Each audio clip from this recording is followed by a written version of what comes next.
Molt bona tarda, molt benvingut. Good afternoon. Welcome to this seminar, Democracy at Stake, Disinformation in Elections. Thank you very much to all of you on site and those at home. This seminar, organized by Catalonia International and the government delegation at the US, we will try to see with experts to what extent the world that we know is at risk.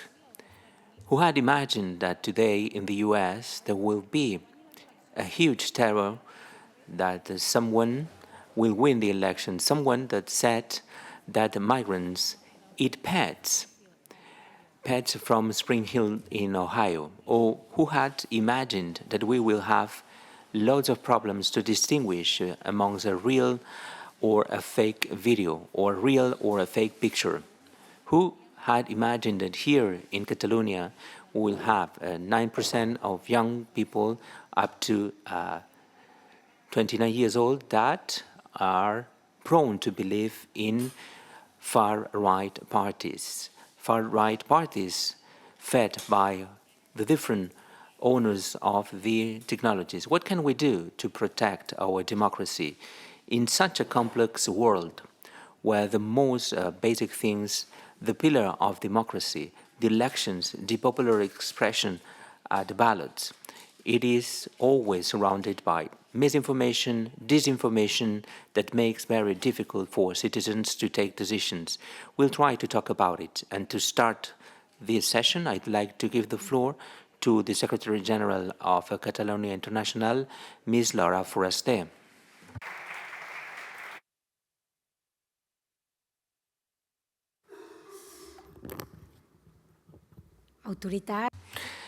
Authorities, dear guests, participants, speakers, and those at home, good afternoon. It is an honor, it is a great pleasure to me and for Catalonia International to welcome you all to this session organized by the organization which I'm the director, as well as the delegation of the Catalan government in the US and in Canada. We will be facing, as Laura said, one of the most relevant subjects today: misinformation, disinformation, fake news, and the impact on democracy. And precisely, we will deal with the election processes. If you allow me, let's talk a little bit about Catalonia International. On the 20th of June, we passed the new statutes of the consortium.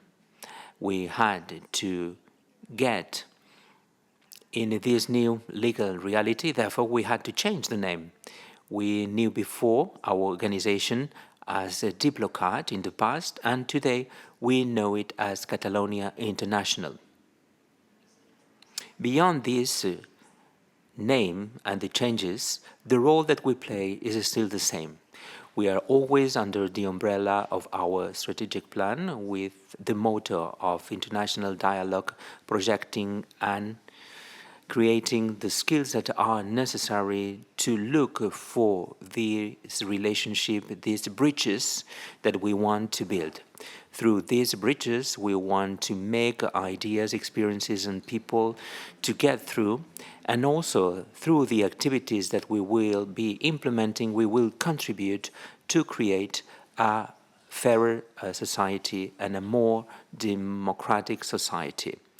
This is possible thanks to the help of the 38 member associations and entities, and also when we work hand in hand with different institutions, organizations from civil society that want to be at the front line and in all the daily issues that we must face as citizens when dealing with global challenges. That's why we are here today. We want to reflect upon one of the biggest threats that we are suffering: fake news, AI, and also we will discuss about how this combo will put at stake the basis of democracy. a democracy that it's more than a governance system. It is the voice of the people. Democracy is active participation, access to real information, access to the truth, in order to take free decisions, informed decisions as citizens. However, what happens once this information is manipulated and distorted? Once this truth is diluted amongst misinformation and manipulation? It is true that AI eruption offered loads of advantages to society. We cannot be always so negative and pessimistic. However, it opened new doors towards manipulation, misinformation that will have an impact on the perception of reality and the decisions that we must take as citizens. Let me tell you that the misinformation problem, it is not a new problem.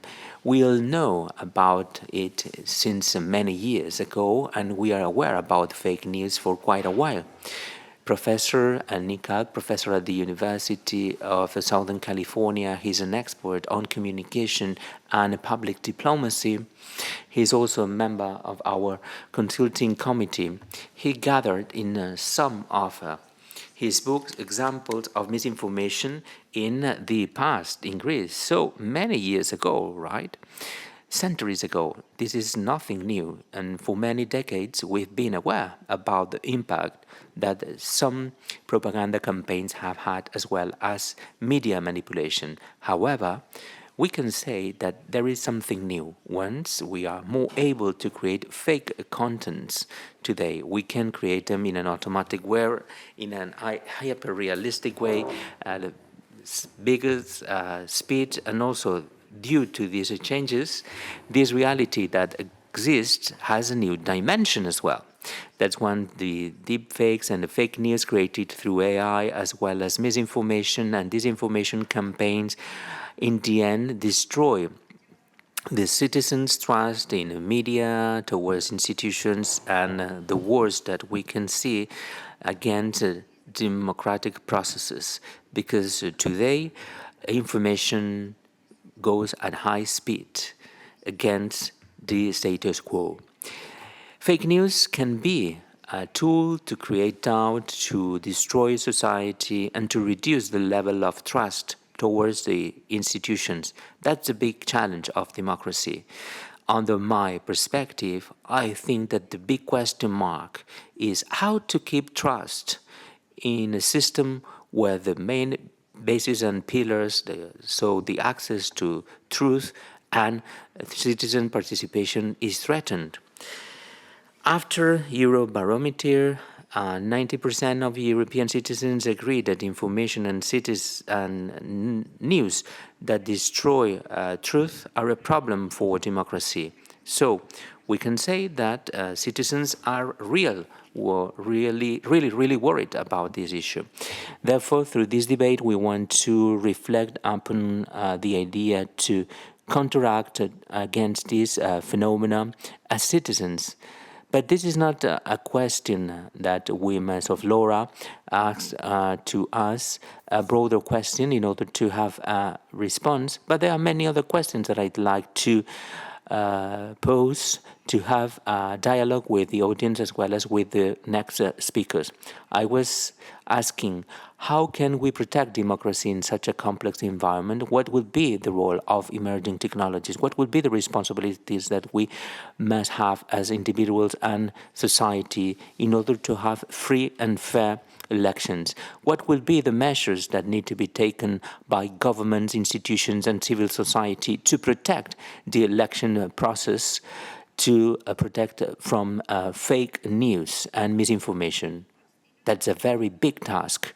What is the responsibility of tech platforms that usually are the channels to spread this fake news? How can we offer to citizens all the necessary tools for them to be realistic and to see the differences between truth and fake news?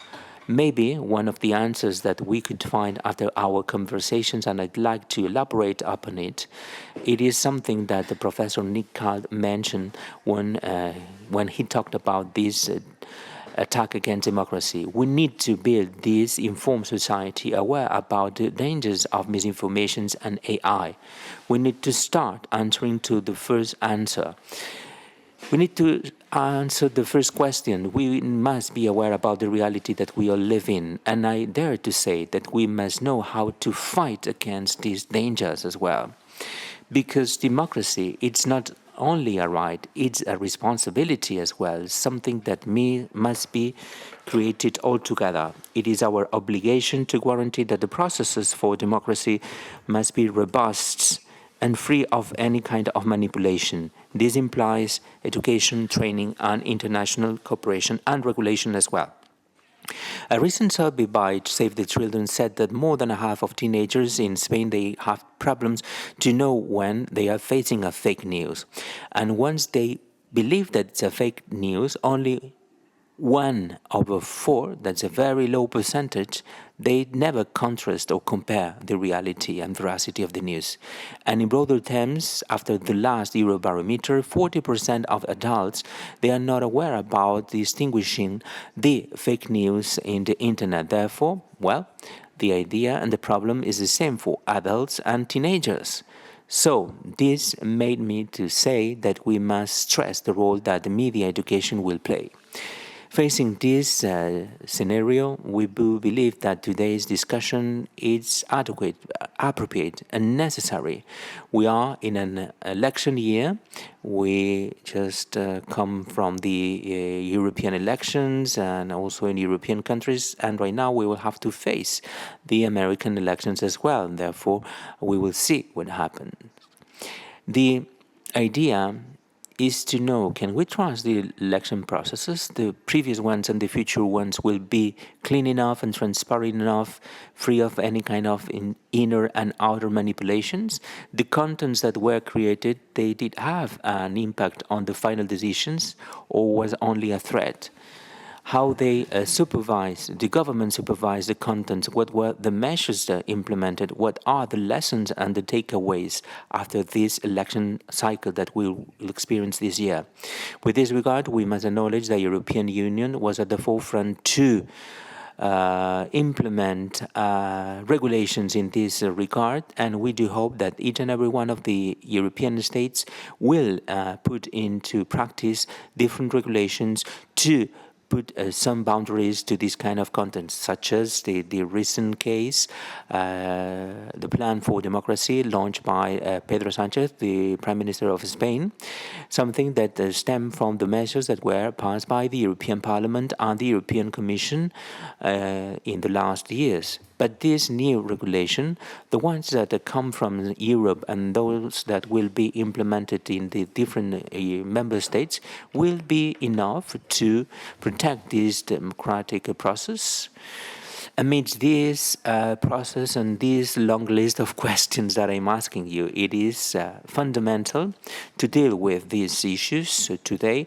And from Catalonia, hand in hand with the different guests and experts that are invited today, to approach these issues that really worry us as citizens. Therefore, let me conclude just thanking the speakers, the guests, the moderators. Thank you for accepting this challenge, and thank you for being with us. Thank you for sharing your experiences and your expertise and knowledge. And I deeply want to thank the Catalonia international teams, the delegation of the Catalonia International in the US and in Canada, and also the Office of the European Commission in Barcelona. They've been working very hard this month for this seminar to be possible. I only wish you a very fruitful seminar, full of ideas, reflections, and trying to answer this whole list of answers that I posed. Thank you. Molt bé, doncs per seguir, moltes Great. Thank you so much, Lara Forester, Secretary General for Catalonia International. And now we count with Lelia Colombo, Director of Acció Exterior. Thank you. Good afternoon. for those of you who are in streaming.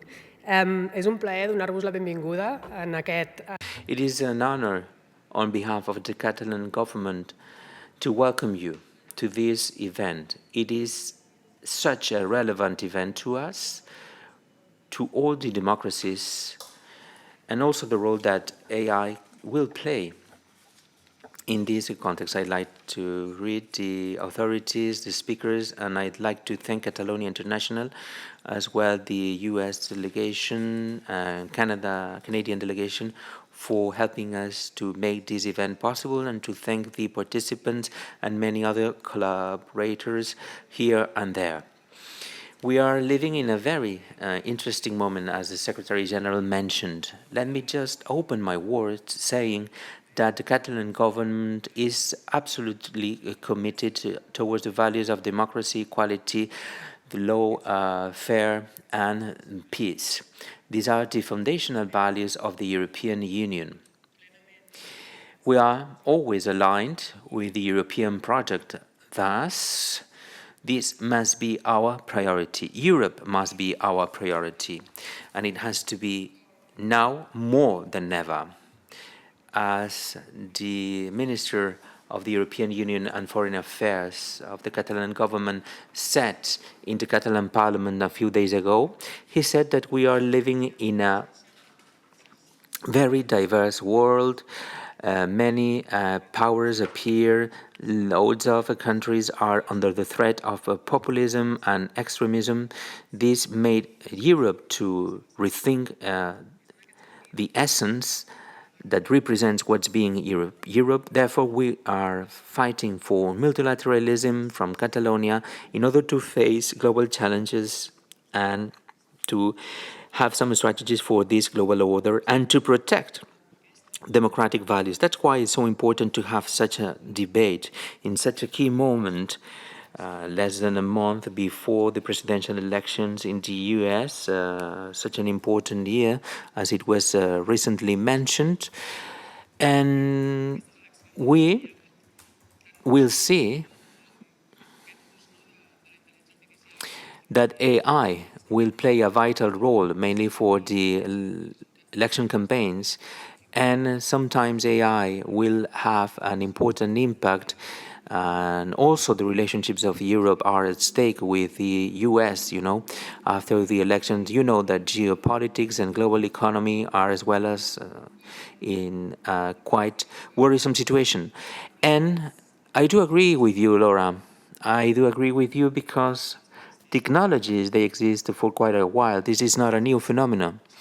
But we can see growing awareness among democratic governments of these fake news, something that always have happened since the birth of democracy. But this is something that we can see more than ever. And also misinformation in the election processes.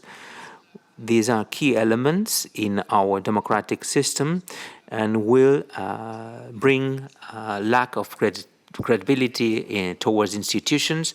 This is not new. This happened since the beginning of democracy, this misinformation and disinformation, but citizen disinformation that will produce a lack of interest towards politics and democracy. But by the end of last century, the beginning of this century, the access to information was easier through the internet, and citizens in the end were able to accelerate, and the risk of misinformation was bigger than ever.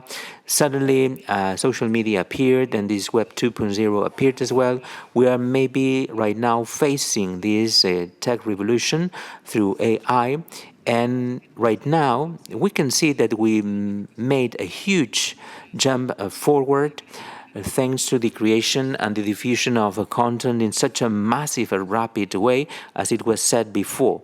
This, in the end, made to lose the authenticity and the truth of information.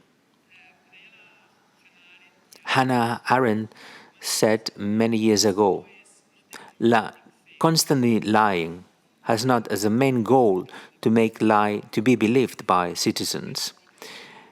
But lying makes us not to believe in anything at all.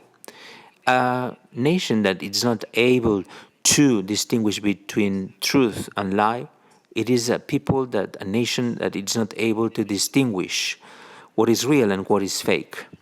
This is something very important, mainly when we have elections in front of us.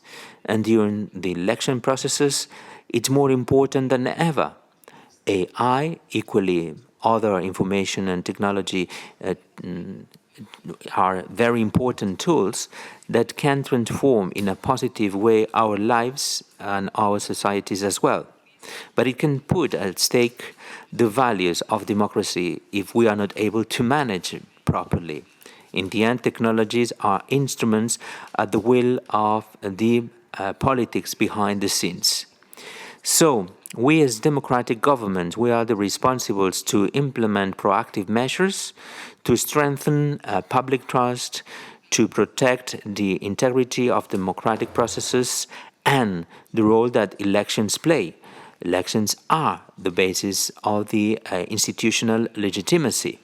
That's why the Catalan government, many elections away, were able to monitor and to listen what is happening in the internet and in the social media, to chase the fake news and also to better manage the correct communication during election processes. We do believe that today it is more than ever necessary to have a fact-check service.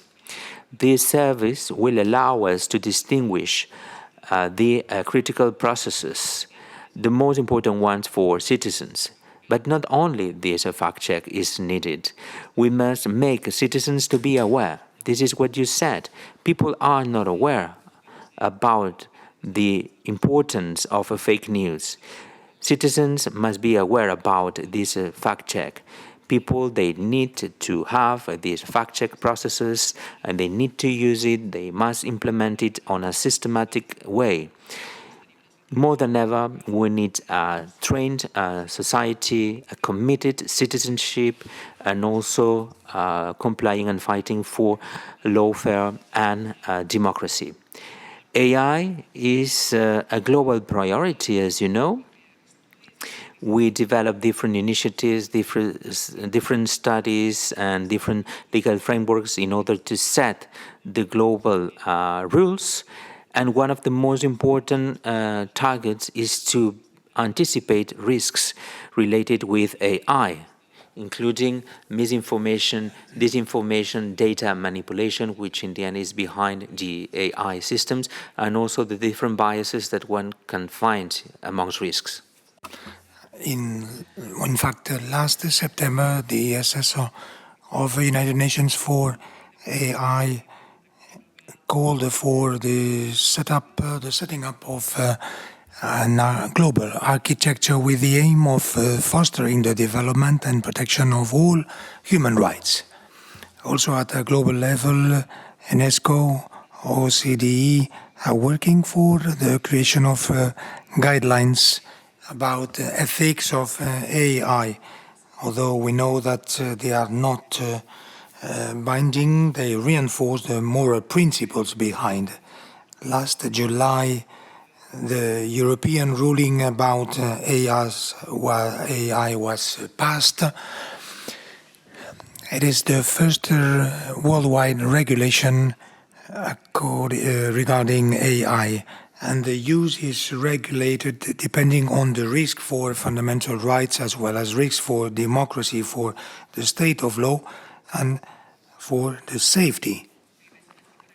So, AI applications that might vulnerate civilian rights, such as biometric identification in real time, are forbidden, or social scoring, amongst others, to us. It is essential to guarantee that AI is used in a way that respects democratic values, so that it is not a danger for democratic processes. The citizens must feel safe. They must be able to be aware of the information they receive. Catalonia is pioneered in AI and has capacities and potentials to be well positioned in Europe in this domain. We have a privileged situation with a robust system of knowledge, as well as with many infrastructures such as the Barcelona Supercomputing Center or the Institute for Artificial Investigation, amongst other centers. The government fosters strategies and initiatives, as well as alliances to anticipate the risk of AI, making the most of it, and they do it through the strategy of AI, Catalonia AI, which aims at fostering the development of AI in education, health, transport, or public administration. These strategies includes an ethic approach to guarantee that this AI respects human rights as well as equality. An observatory was created at the University of Girona with the support of Generalitat of Catalonia, the aim of which is promoting an ethical use of AI. Another relevant project about this and human rights is the Catalan Chart for Rights and Digital Responsibilities project, which has been coordinated by the government with the aim of promoting a regulatory framework to guarantee the human rights in the digital era. Also, the Delta Alliance of different regions and governments of different continents worldwide, and this alliance has per objective anticipating the impact that disruptive technologies and AI might have to adapt public policies and for better serving the interests of citizens. Within the Smart City World Congress in November, the government of Catalonia will organize the first ministerial meeting of this Delta Alliance in Barcelona. From the Department of Unió Europea and Acció Exterior of the Generalitat of Catalonia, we foster also several initiatives within the bilateral agreement with the government of Quebec. We are funding a cross-ministerial department headed by the Department of Recerca and Universitat, focusing on AI. This allows us to develop a collaboration mechanism within a territory which is pioneered in research and innovation. The foreign delegations of Catalonia are also a powerful tool at the service and at the disposal of the government to serve alliances. And to that sense, this conference that has the support of the Delegation del Govern in the United States and Canada is a good example of this. More recently, through a masterclass that we organized together with the delegation of the government in Mexico and Central America, with the collaboration of the Jalisco government, with the aim of examining the use, the regulation of the AI. And last but not least, let me tell you that Catalonia will keep working to foster a responsible use of AI as it has been so far, making sure that this use respects human rights, avoiding misinformation and spreading of fake news. This conference has to be useful to understand the length of the dimension of the challenge to keep working together so we can guarantee that the informations we received are true, rigorous and equal, preserving the confidence, the trust in our democratic institutions. I wish you a very fruitful debate and thinking. Thank you very much. Thank you very much, Colomo, Directora General d'Acció Exterior. Now we will start with our opening speakers, Sebastian Becker and Clementini Giacomanoli. You are please called on stage.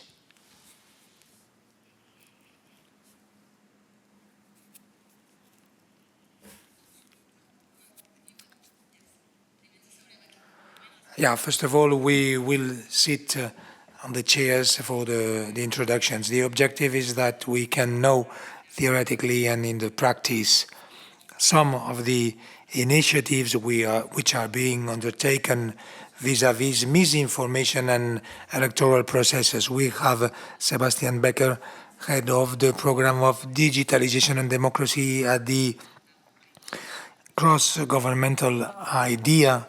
He is an expert in misinformation and democracy. He will tell us about the theory, the subject that we will address. We also have Clementine Diacamanoli.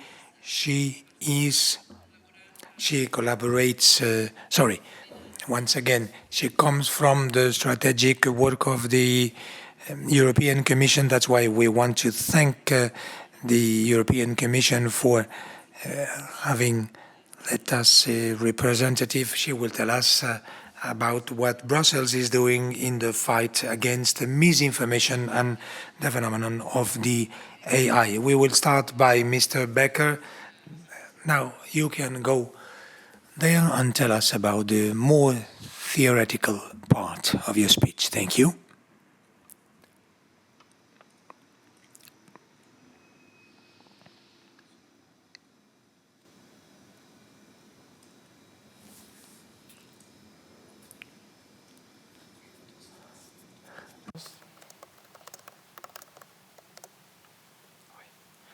Okay, I'm going to start. I don't have my notes with me. Just 1 second.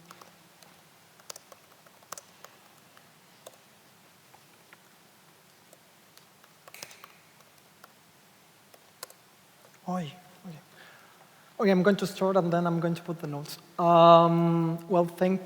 Before I start, my name is Sebastian Becker. I work at International IDEA. I'm very glad to be here in this beautiful city, in this beautiful place. So thank you so much to Catalonia International for having me here and share with me and share all together the topic, democracy, disinformation, and artificial intelligence. So for those who are not familiar with our organization, International IDEA is an intergovernmental organization with 37 member states around the world, including Spain. Our main mission is to promote and support democracies around the world. So, as our colleague said here, I work in the field of digitalization and democracy. And based on that, I can start my presentation. So first of all, I would like to do a mapping of what we are going to talk here with you. First, I would like to do a conceptual framework of what we understand by democracy and by disinformation. So not only that, but also understand what is the impact of disinformation in our democracies around the world. With that clear, we are going to move forward to the second part of my presentation, where I try to identify what is the impact of social media platforms in democracies, and what is the role that social media platforms play in the dissemination of disinformation. So with these two concepts clear, we will move to the third part of our presentation, and identified what are the challenges and the opportunities that artificial intelligence can bring to our electoral management systems, but also in a broadly way, democracies. And finally, I'm going to expose a little bit about what are the strategies that from International IDEA we have been working to counter disinformation. So, okay, let's start with what we understand by democracy. And we understand democracy as a complex concept that has 4 big pillars, I would say. Representation, rule of law, participation, but also fundamental rights. So we have to understand that we need both of them to have a healthy democracy. What is happening nowadays in our democracies is that, democracies are having a problem. They are decreasing their performances around the world. So in 2023, 82 countries suffered a decline in at least one of these 4 pillars that I mentioned before. In contrast, only 52 countries advanced in their performances around the world. So we can see in contrast of what happened during the 90s, where democracies were increasing, that now we can see the opposite thing, and they are decreasing. So, and in contrast, democracies are decreasing their levels of performance, so we have a decline when it comes to the state of democracies around the world.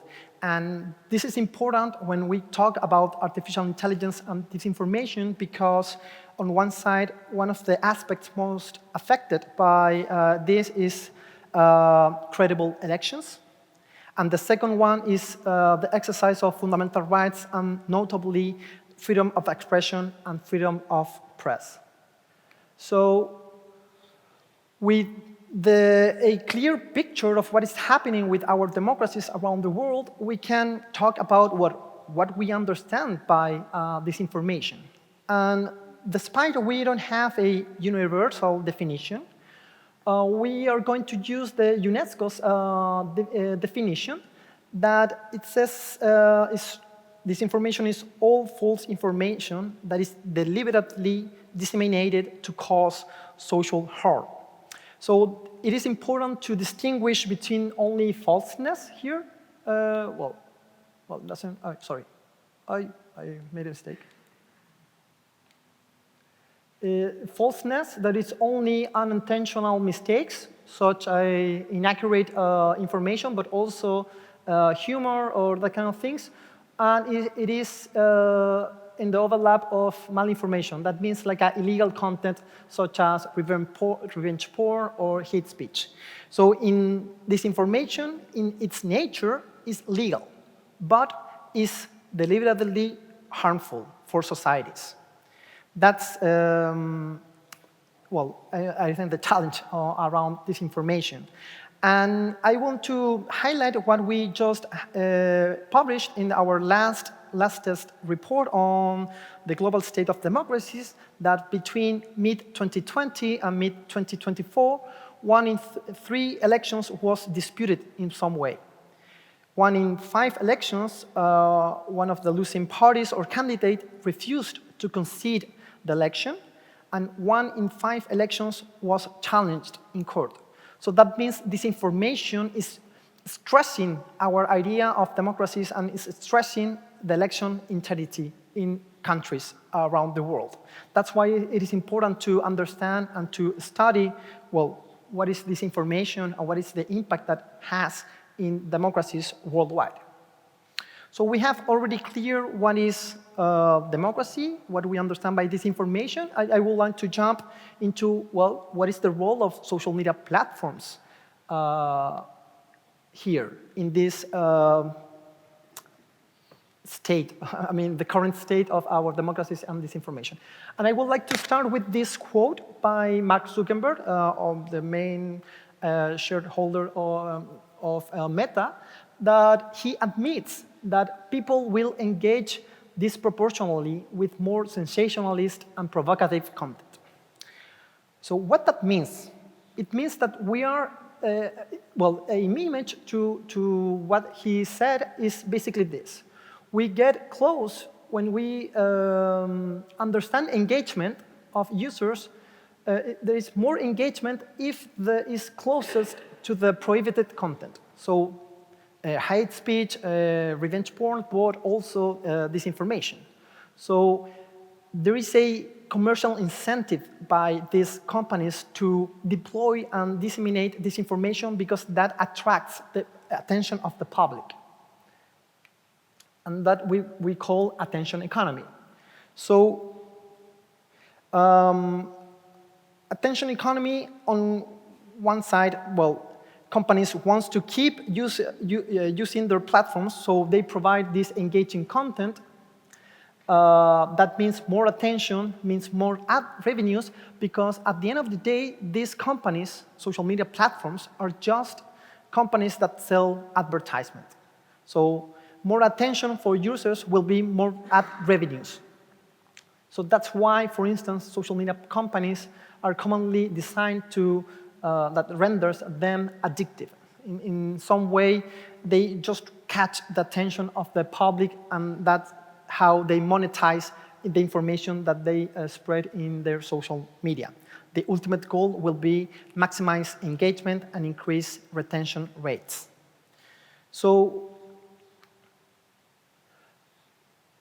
I'm talking about this because when we talk about the public sphere and we talk about public deliberation, we need to understand that these social media companies are not inspired by democratic values, but by business models. So is the business model, is this attention economy that is framing and is giving content in this online public sphere, which means that, well, there's a lack of, for instance, democratic safeguards as transparency, accountability, or responsibility. I'm going to jump this small thing, and I just want to show to you this, how the business models of these social media companies based on advertisement, on online advertisement, entails radicalization in societies. So this is a graphic by Bob Hoffman, who is working on these issues, and he said basically that ad tech companies collect personal data to feed algorithms. Those algorithms are being fed by this personal data and create and helps algorithms to create this content that is engaging. And this content drives people to more often sensational and this kind of rabbit holes, where is the place in the internet that you can have the most irresponsible, fanatical, and inflammatory content. And that, at the end of the day, lead to radicalization in societies. So radicalization is not only a problem by itself, but also entails, for instance, the fragmentation of the public sphere and this idea of echo chambers where citizens cannot deliberate at the end of the day. They cannot speak the same language, and everybody will talk their own, I don't know, like their own ideas without any kind of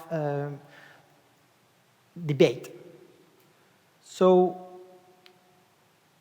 the attention economy, well, the ad tech market incentivized the creation, as I mentioned, of disinformation, inflammatory and misleading content. The exploitation of personal data, this idea of surveillance capitalism, allows advertisers to develop users' profiles to target them with lies, conspiracy theories, and intolerant content.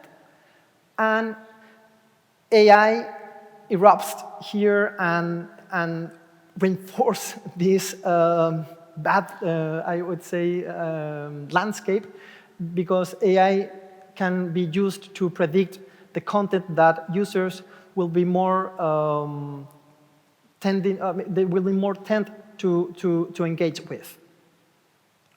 So this is an example of how, you know, online advertisement industry monetize disinformation.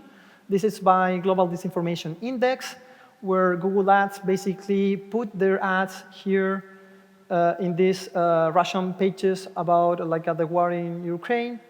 And yeah, you can see this entire web. The Global Disinformation Index is a good tool to understand how this business model is a structural problem when it comes to disinformation.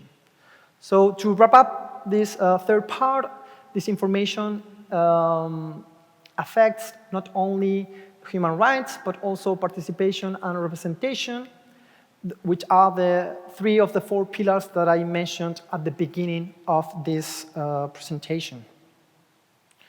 So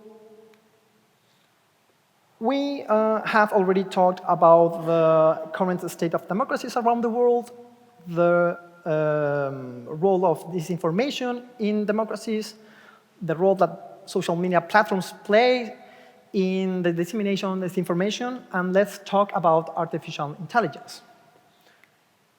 So why we are talking about artificial intelligence nowadays? Why we are talking about a technology that started in the 50s? Well, first of all is because the advances in deep learning.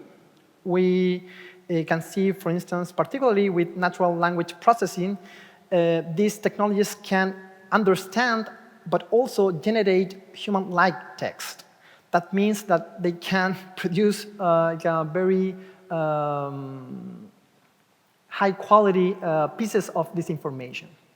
But also, AI systems are now so powerful because of the data and the computing power, the availability to process huge volumes of data, and the computing power makes these AI systems super powerful nowadays, and that's why we are talking about it. So this implies less interpretability. It's difficult to understand what is happening when AI systems work. We can entrain AI systems, but I want to stop here.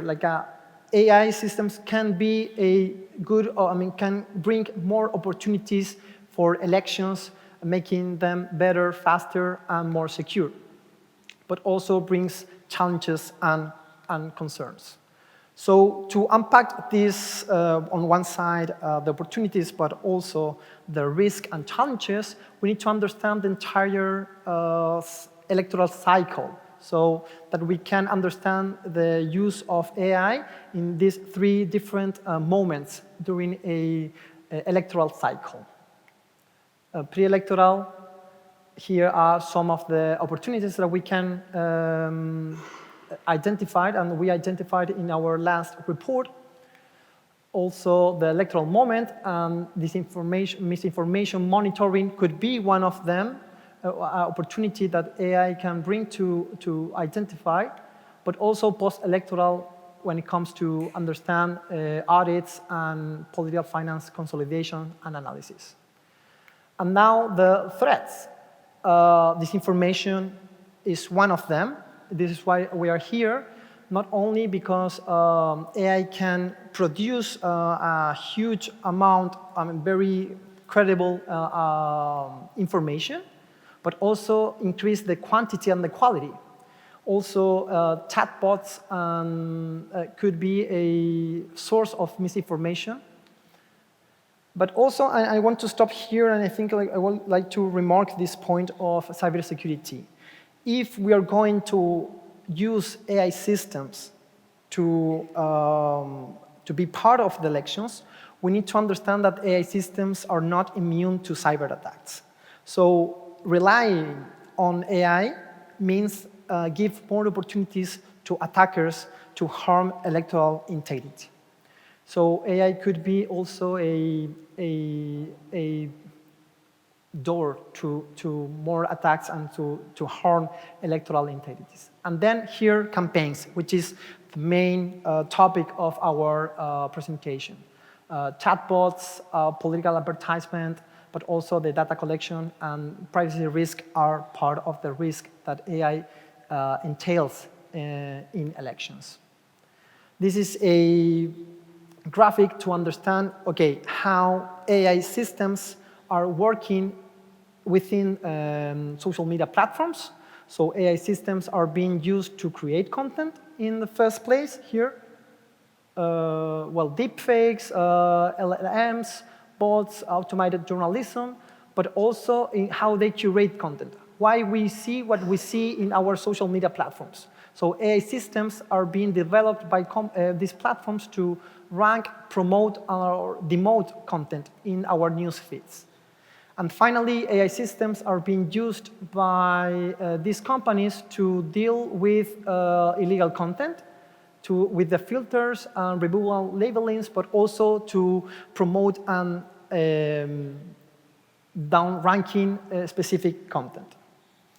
So with that clear, with the current state of democracies, the role of social media platforms to disseminate disinformation, and the eruption of AI systems in elections, we can move to the final part of my presentation, which is like what are the strategies that we are putting forward to fight or to counter disinformation in social media, but in general in online context.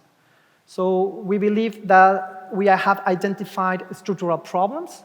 That means that we need structural solutions. We need a balance between freedom of expression and the integrity of elections.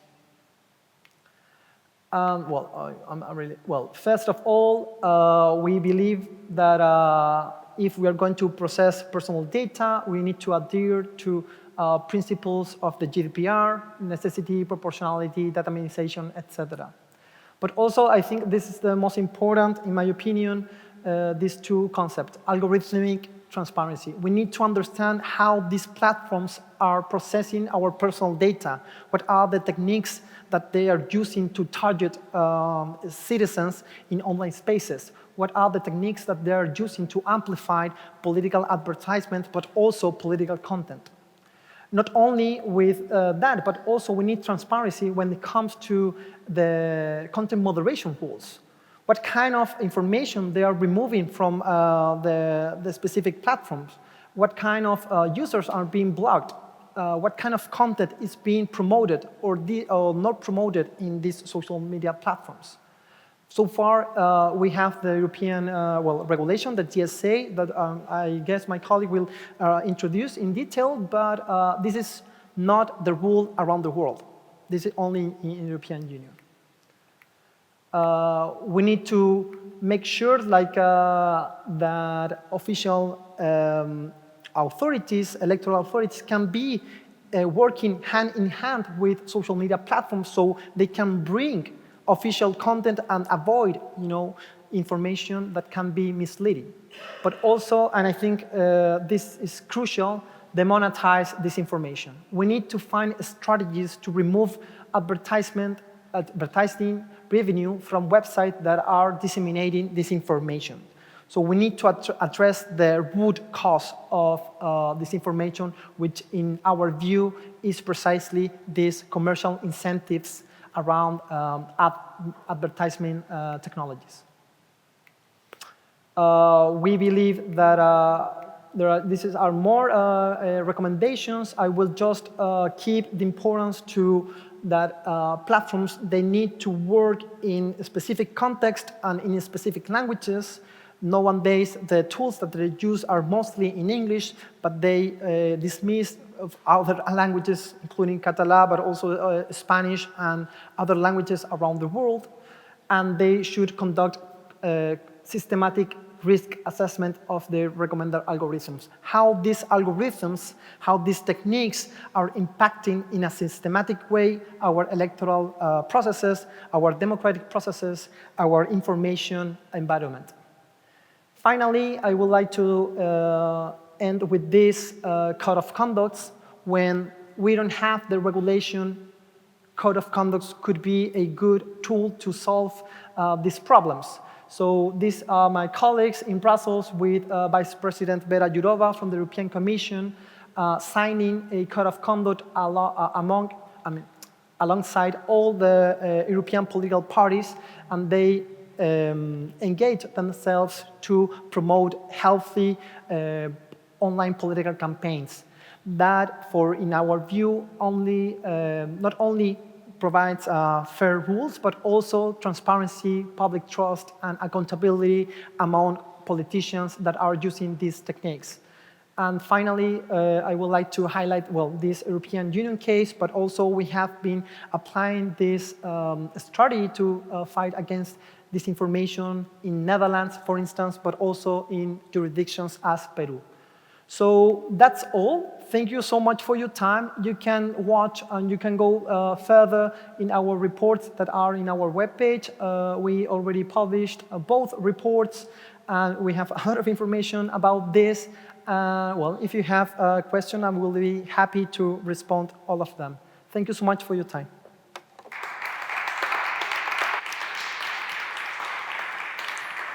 Thank you very much. Moltes gràcies. Si tenim temps de... Thank you very much. If we'll have time before 5 p.m., we will have time for questions.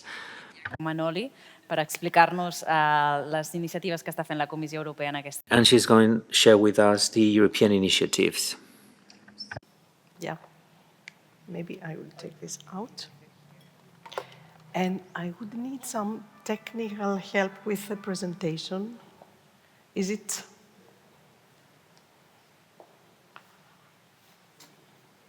Can I work it from here? Yes, okay. Thank you. All right, very well. Bona tarda. Good afternoon. Kalispera. Coming from the country that invented democracy, I believe I have the right to say Kalimera, Kalispera in Greek, and Bona tarde, good afternoon, bonsoir, all languages coming from Brussels as well. So thank you very much. Thanks, a special thanks to the organizers of this meeting today, of this gathering here, Catalonia International, which I must say I'm impressed with the work and the enthusiasm with which you have brought together all these organizations, and the delegation of Catalan government in the US and Canada as well. So a big thanks on behalf of the European Commission. I think it's for whoever comes from Brussels, coming to a sunny, so beautiful and so big in architectural and other heritage, it's a big honor to be here, so a special thanks to that as well. So I'm here to present today what disinformation and how disinformation is being dealt within the European Commission. Yes, yes.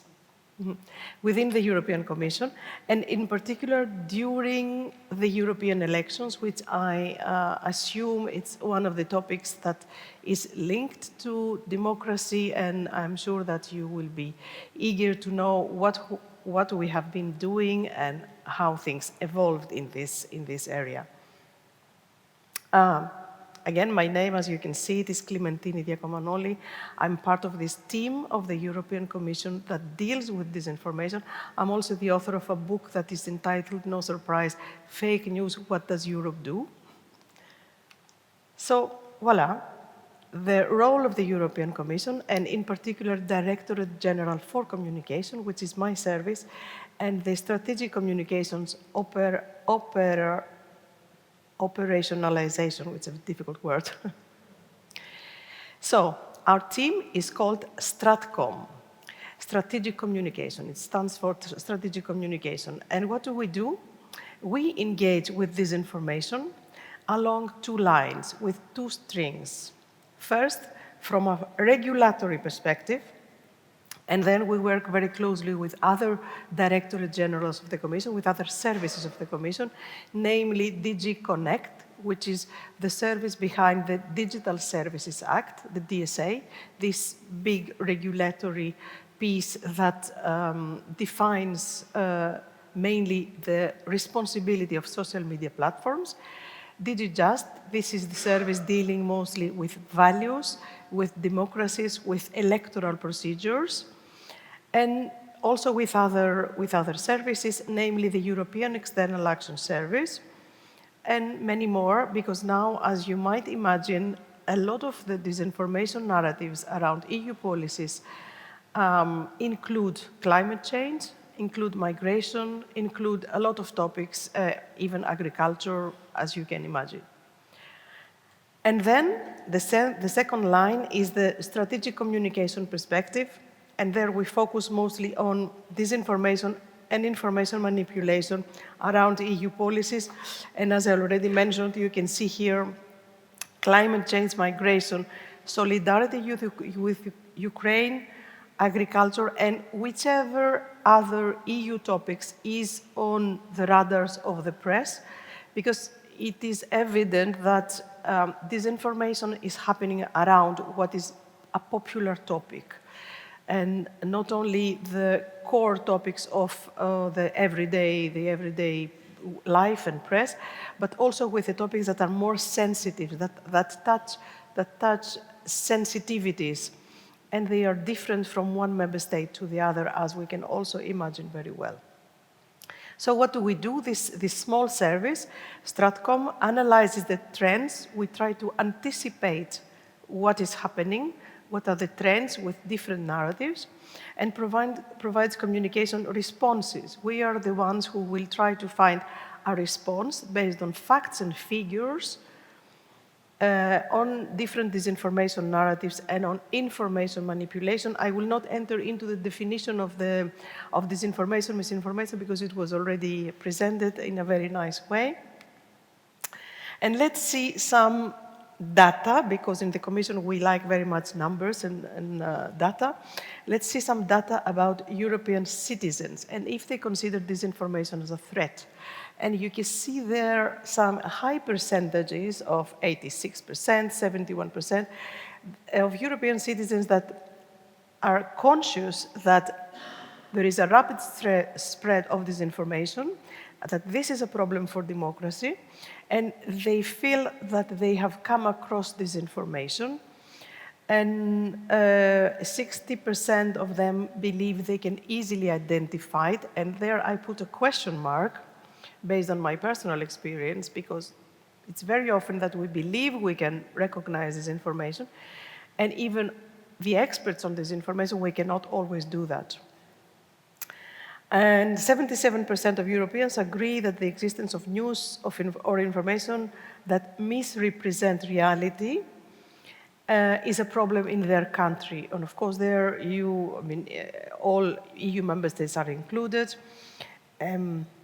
These are results based on the standard Eurobarometers, which is the surveys that we do on a regular basis every 6 months, every year, but they are focused on misinformation and disinformation. As you see, we're very interested in taking the pulse, in taking the temperature of the EU population around this issue of disinformation, because it helps us with defining policies and also prepare responses.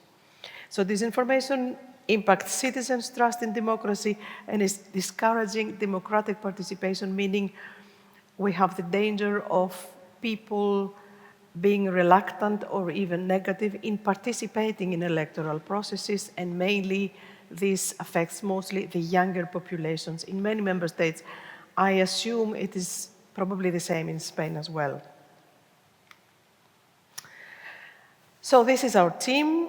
It is very recently that this team was set up. It is in January 2024. We have joined forces, and these are our strands of work. It's detection. First of all, we detect disinformation in all member states. As you can imagine as well, disinformation, as the climate change, has no borders, has no frontiers. So one narrative can reach Lithuania this morning, and at the end of the day, you may find the same narrative in Greece or in Malta.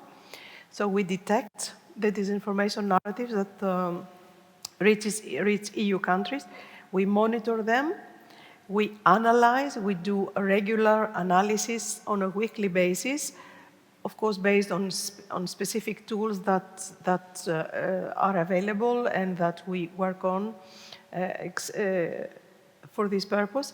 And we provide responses, and which is, I would say, the most difficult part, because as we can anticipate, the Commission and the European institutions are a service that is obliged to provide responses only based on facts and figures. So since we are a public administration, it takes time to find the facts and also identify exactly the points where a response should be prepared.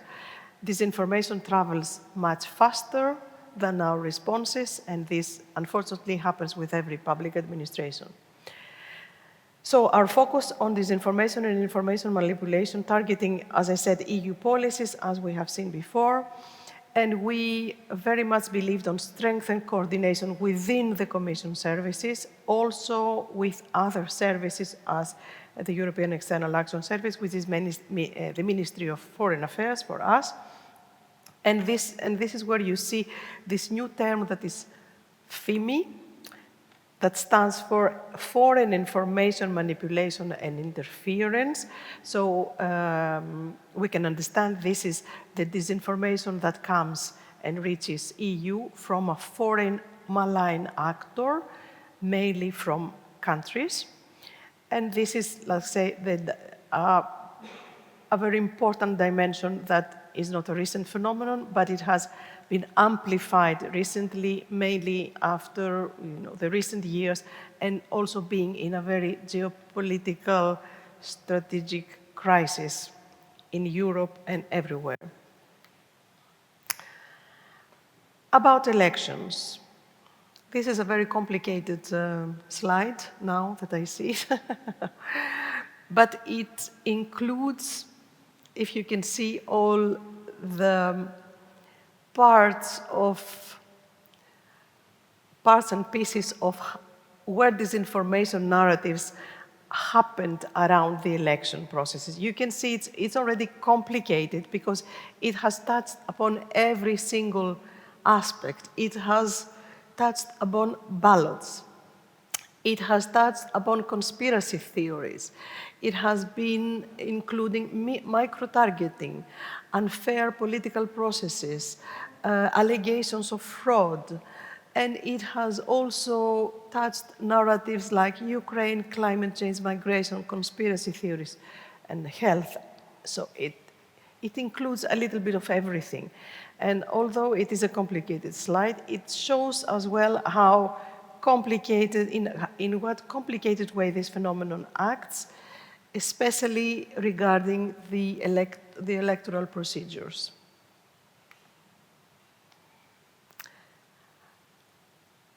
There are long-term threats and short-term threats. We have a danger window. That means that in a very short term, ahead of the day of the election, 1 year ahead of the election, 3 months to 2 weeks, and at the end, 72 hours ahead of the election, this is what we call the danger window. This is where most of the disinformation reaches us. And why is that? Because most of the cases, these malign actors that have the strategic goal of diffusing and amplifying disinformation consider that this part, the 72 hours ahead of the elections, is the most vulnerable part. And why is that? Because there is this law of silence ahead of the elections. So mainly the governments and the public sector in most member states, they are unable to respond.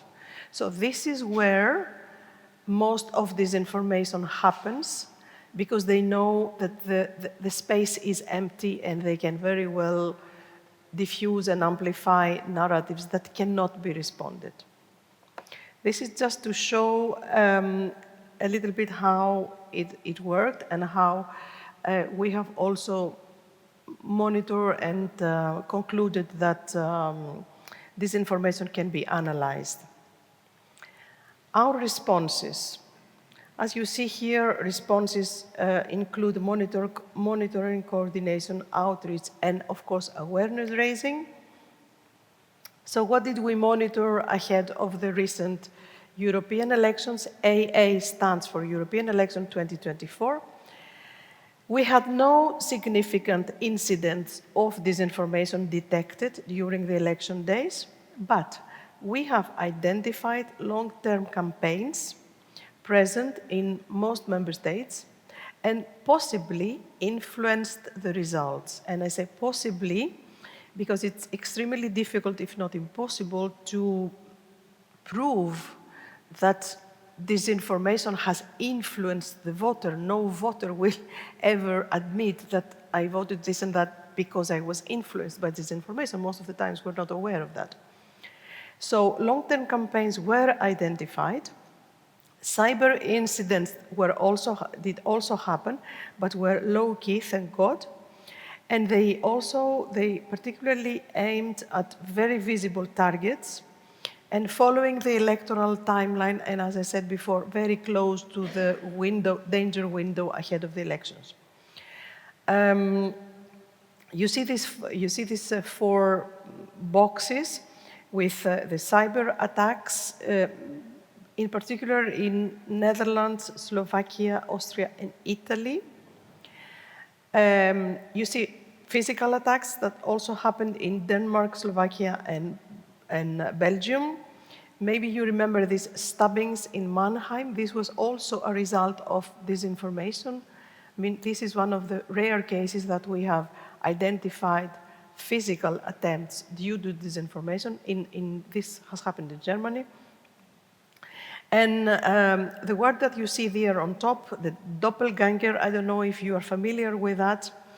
It's a Kremlin mechanism, a Russian mechanism that imitates known media outlets that ordinary people do not easily identify. So you can probably see Le Monde, but it's not exactly written correctly. It's Le Monde, for example. And you have the impression that you read Le Monde, but you are not. So they use this technique, now it's very popular, to manipulate and to create a foggy information environment. So this was already detected and activated, as you see, in France, in Germany, Poland, and Italy. And again, maybe we have already exposed that the key themes was support for Ukraine. Migration is a top topic, unfortunately, around this information. And the farmer protests were a topic that was very popular in April, May this year. Also, there were some misleading information on voting procedure, mainly in Germany, and some discouraging voting in some member states. What do? We have found allies in this effort to fight disinformation. The Commission has worked together with ERGA. ERGA means it's the European Regulators Group for Audiovisual Media, which is a private body. So we have worked with ERGA, and we have launched an awareness-raising campaign ahead of the elections, a video campaign broadcasted in all member states and available in the 24 official EU languages to raise awareness, to highlight expert guidance, and to promote fact-checking tools. This campaign was activated a month and a half ahead of the elections. In all member states, it was broadcasted on TV, on social media, a little bit, yes, as you see, in radio stations, in 17 EU countries, and we consider that it has reached millions of people of total EU population. And as you see, in many different languages. What else? We have produced short videos to raise awareness on disinformation on social media, obviously to reach the younger audiences. And we have about 2 million views on YouTube, and an Instagram Live, an interview with a director, an official of the Commission that explained what Digital Services Act is. And we had a good outreach there as well. As you see, we tried to use the most popular channels. We are not on TikTok, though, I must say. We have also produced a toolkit for teachers because we are very much aware of the fact that early education in schools play a major role. And this new toolkit for teachers is available in all languages I'm afraid not in Catalan, but I'm not 100% sure it is. It is in Catalan. Bravo. Okay, so in all this, in all official EU languages and in Catalan. So this is a very nice toolkit for teachers to use in their classrooms. It takes about an hour. It is very interactive, and it has mainly a test and some games that children can play so that their ability to detect false from truth improves. And of course, we have a new web page and a fact sheet with a lot of views, still a new product that once you want to know what is happening and what the Commission does on this information, there you have all the necessary tools, links, initiatives, regulation, everything. We have here some example of what our offices in the member states are called representations. So we have a very nice network of offices in all European capitals and also beyond European capitals, in regional offices like in Barcelona. And I have just gathered here some initiatives from Romania, Italy, France, and Barcelona, of course. And I will just mention that here the representation with the very capable colleagues of ours are doing a great job, working with schools in media literacy initiatives, off-the-record briefings with experts, fact-checkers, outreach with mainly these private organizations that I see here. And I know that the good work will be continued. And of course, it's a very nice that I see that the government of Catalonia is very much sensitive on this issue and has taken all the initiatives that we have just heard a while ago. Some of the lessons learned out of this exercise of monitoring disinformation around the EU elections and our conclusions. So tackling disinformation and information manipulation remains a priority. Our democratic systems and institutions are under attack, and I will take you to what President van der Leyen said in her political guidelines of 24-29, meaning this is our agenda for the future, that tackling disinformation should be carried out across all sensitive policies in full respect of the freedom of speech and information, and I will emphasize a little bit this part. The freedom of speech and information is very important, is one of the values, one of the democratic values of EU, and it is of utmost importance that we always flag that the disinformation initiatives and the awareness that we try to put in place is not against the freedom of speech. On the contrary, it allows people and citizens to express freely and avoid hate speech.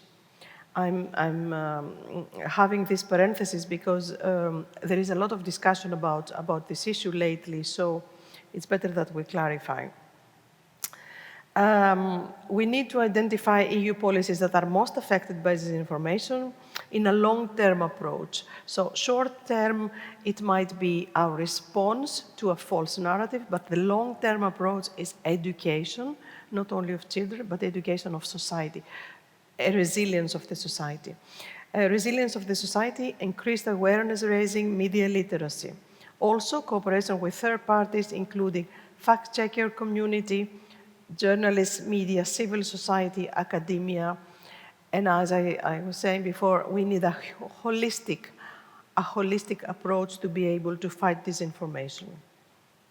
And this is it. Thank you very much. Ευχαριστώ. And I would be eager to have questions, if any, and yes, thank you. Thank you.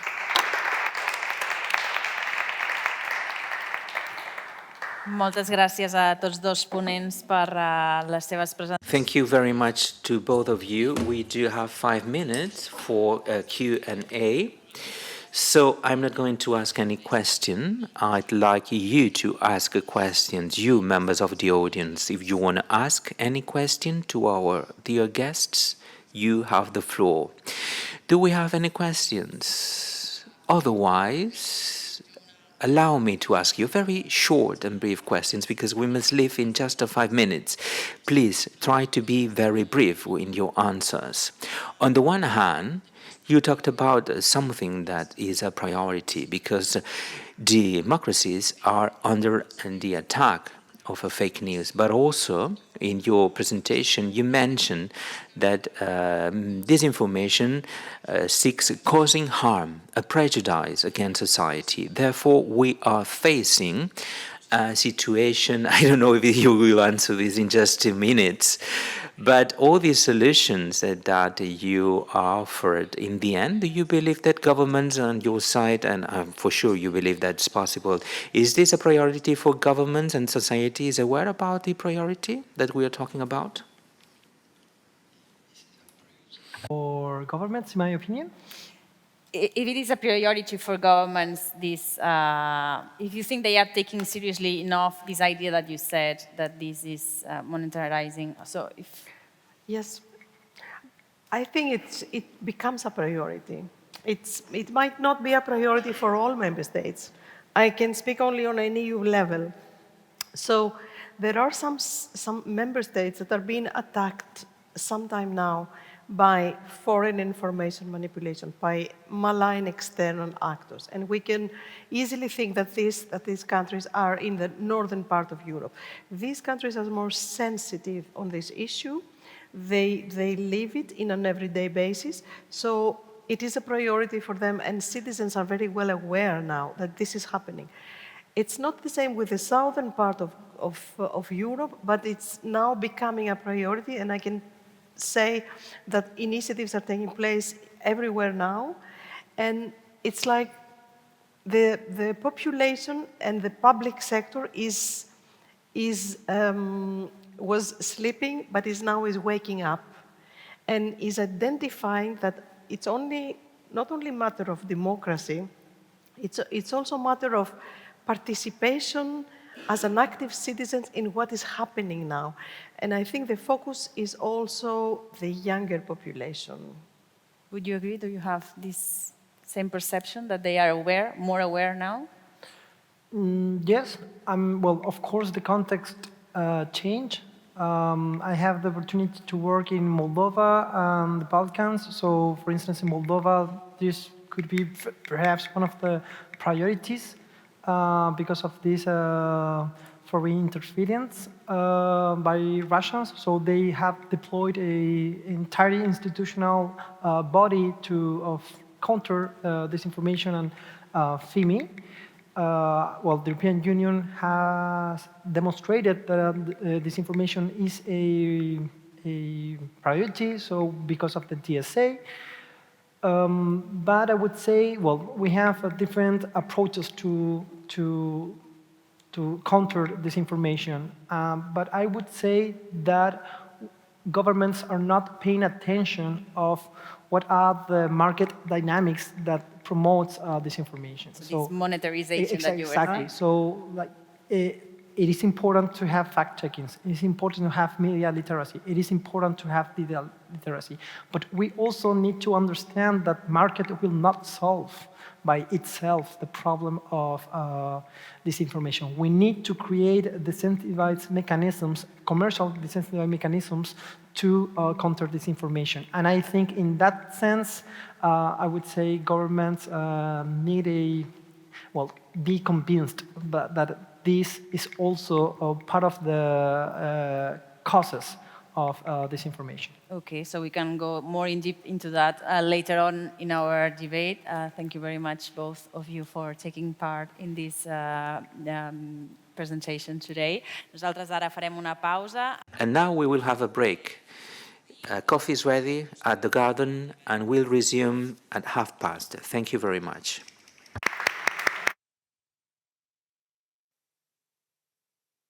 Molt bona tarda a tots i benvinguts de nou. Good evening, everyone. Welcome again to this conference about democracy at stake and disinformation times. We want to analyze what we can do to see to which extent we can try to solve this issue. We have a roundtable with experts and professionals. We have a Karma Kulumina, senior researcher specialized in European Union, disinformation and global politics at the CIDOP. We also have Gabriel López Serrano, manager of institutional relations of Microsoft Ibérica. He will talk in English. We also have Alexandra López Burrull, aggregate professor of communication at the Universitat Oberta de Catalunya di UOC. Alba Tubella Mayans, journalist, co-founder of Verificat. Thank you, Alba. And Kelly Demlin, senior journalist of BBC Verifying. Thank you very much for joining us. The idea of this roundtable is that we are going to raise a question to the speakers. Please try to be brief. Initially, I will address these questions to one of the speakers, and little by little, we will open this roundtable with an open tour of questions. For your questions or comments, you have to know that we will have 15 minutes at the last part of the conference. Let's start by these presidential elections at the States, confronting Kamala Harris and Donald Trump. Karma Kuluminas, how do you think that this can be a turning point in the guarantee of democracy to show what we want to talk about? Do our democratic institutions can stand? Well, thank you very much. I don't know if to thank you for the question, a bit complicated to start, but I think elections in general terms is a moment of a maximum highest concentration point of dynamics which already exist. Disinformation is already part of social reality in the States and in Europe. We've been insisting on the fact that we have to be aware that disinformation identifies social vulnerabilities, enlarging them. So some players will act where there are fractures to amplify them, so it has more repercussion. We know that elections are a test moment, not only to check which is the democratic consistency, but also about the trust of people in the institution. That's why reliability of elections and all that when it comes, when election come. The second idea is that due to this concentration effect, which is such an electoral period, we can see all the techniques, not only misinformation or disinformation. We can see how traditional political parties use sending micro targeting techniques of some ads, because the more the ad is focused, the more it will be capable to influence. And these techniques are also at stake when the elections come, or the use of votes for some political forces. What we can see is that during electoral times, confusion in the public debate, the noise augments exponentially. In the case of the North American elections, we have an added factor that is fed by what happened in the year 16 and 2020. One of the candidates running for president talking from the very first minute of alternative facts. Well, we are in a campaign of alternative reality. So there has been an evolution within the own erosion of the debate. And finally, let me give another idea. That's the role of platforms we were talking about, social networks in this social media.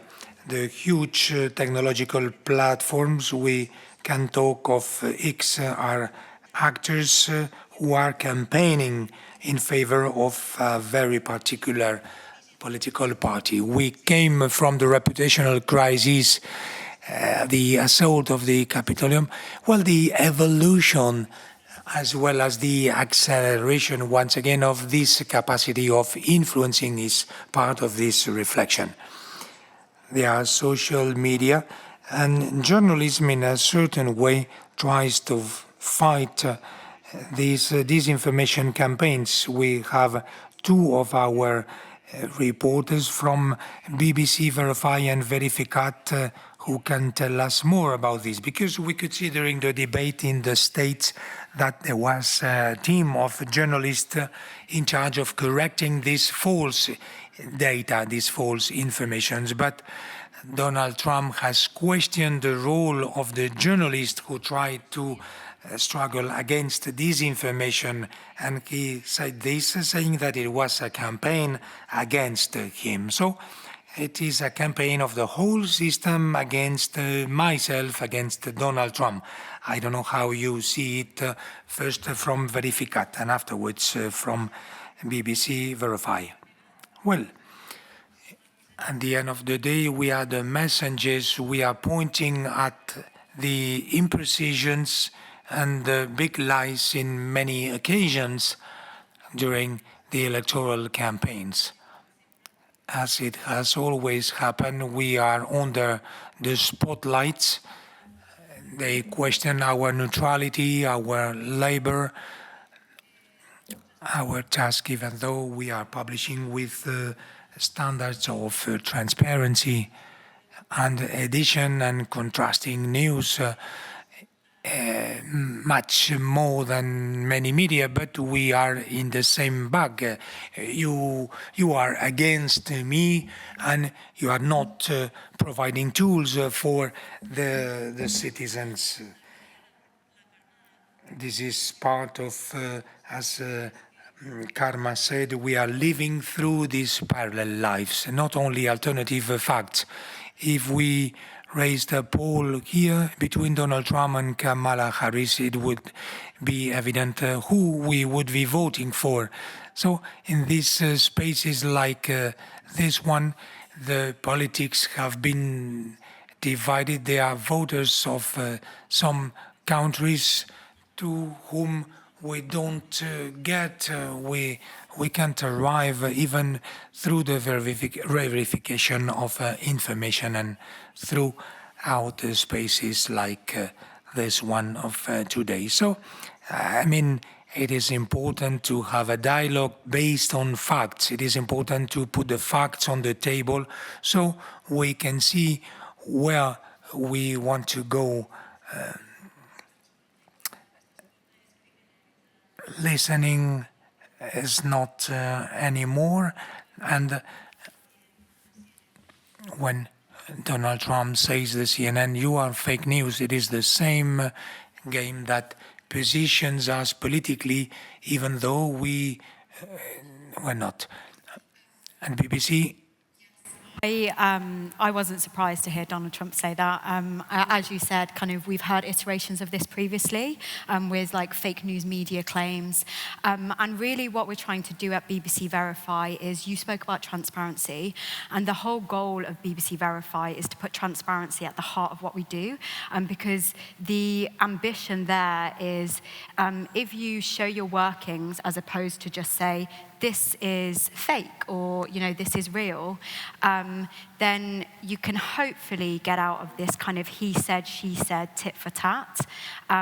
So there's an ambition to be transparent and show our workings, and hopefully in doing that, also give audiences the tools to critically engage with content themselves.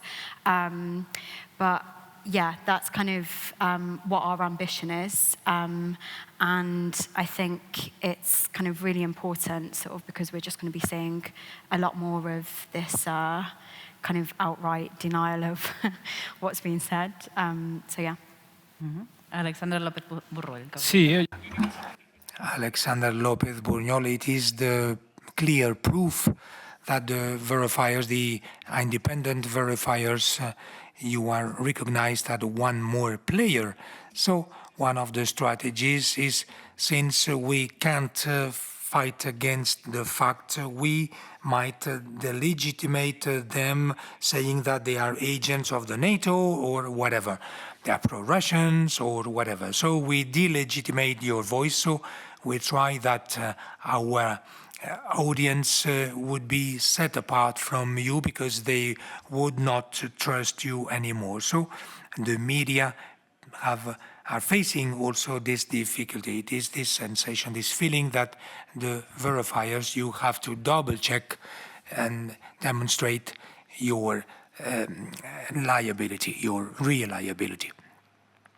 So through profiles that try to be part, and your reputation, your label is your main value. You need to keep being prevalent so people value you. There are other elements that you have introduced in these answers. It is this fake content, this content sometimes generated through AI. We've been told to which extent this might raise a risk.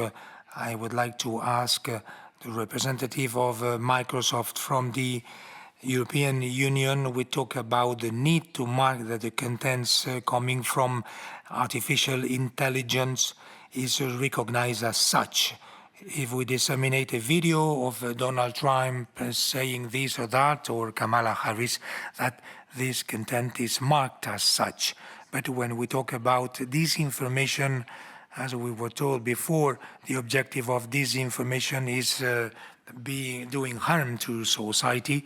We rely on the goodwill of the generators of this technology from the big companies. How do you see this willing of the companies and people?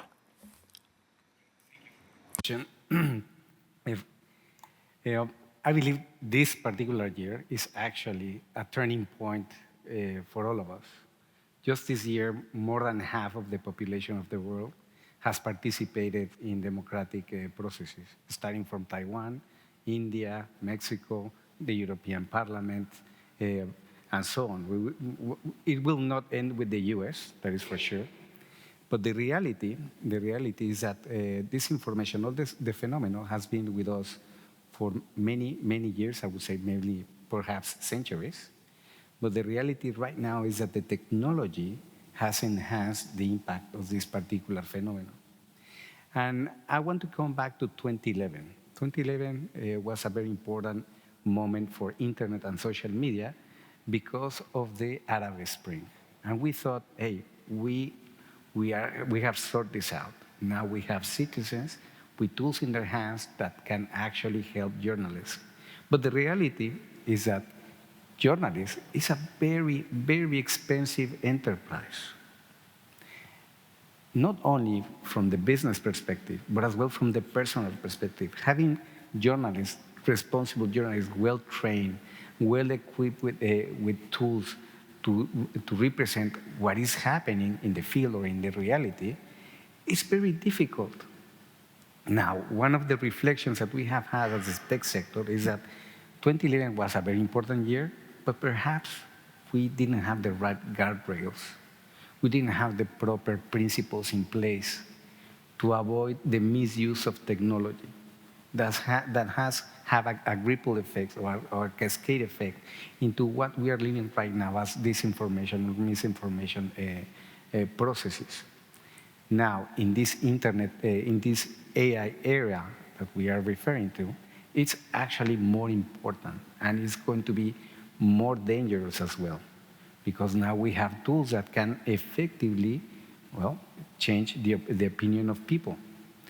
We have conducted several surveys, and let's say the most emblematic that we have is that 70% of citizens believe that they have been somehow destined with fake news, for example, or with deep fakes and so on.